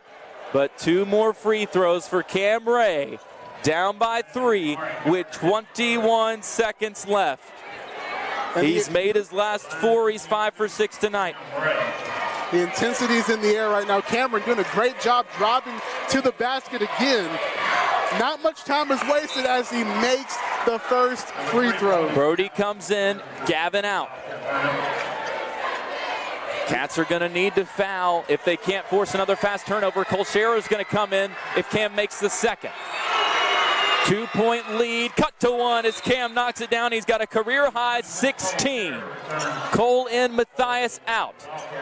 Coleman will inbound again. 21.1 seconds left. Coleman gets it into Stovall, picked up by Brody, spins around him, gets it across half court, nearly throws it over McCage's head. Cole's trying to foul, and this time they wait to call it with all the contact. It ticks down to 14.5 seconds left. It'll be 2 free throws for Tutu McCage. And if you're Franklin, you want that foul to come earlier, but you're glad that Noah Stovall isn't the one to shoot this. Again, Cameron Ray has been so clutch coming in to this last minute of the game, kept them in it, kept it within 1 possession to where, again, Franklin has another opportunity to score. 14.5 seconds left. First free throw swishes home for McCage. He's now got 20 for the night. He's 3 for 5 at the line. On the season, a 55% shooter, but the percentages don't matter. Kai in the backcourt for Franklin-Simpson as Gavin and Matthias came back in. Cole and Brody out. Second free throw in a 2-point game, 56-54. McCage takes his time, fires it up. It's good. Cats have 14.5 seconds, down by 3, 57-54. Cam picks it up off the floor, brings it across half court. Gavin sets a screen, kicks it out to Kai. Right corner 3, off the front. Rebound on the baseline, picked up by Coleman. Franklin trying to foul. They take 5 seconds to call it. The clock ticks down to 2.6 seconds left, and Coleman will go to the line for 2. And you can just feel the air sucked out of the Franklin-Simpson team. It was a really great look by Chicago in the corner. It just took a bad bounce, and that's when Russellville ended up with the rebound here. 1 free throw ices the game. Franklin-Simpson with no more timeouts remaining.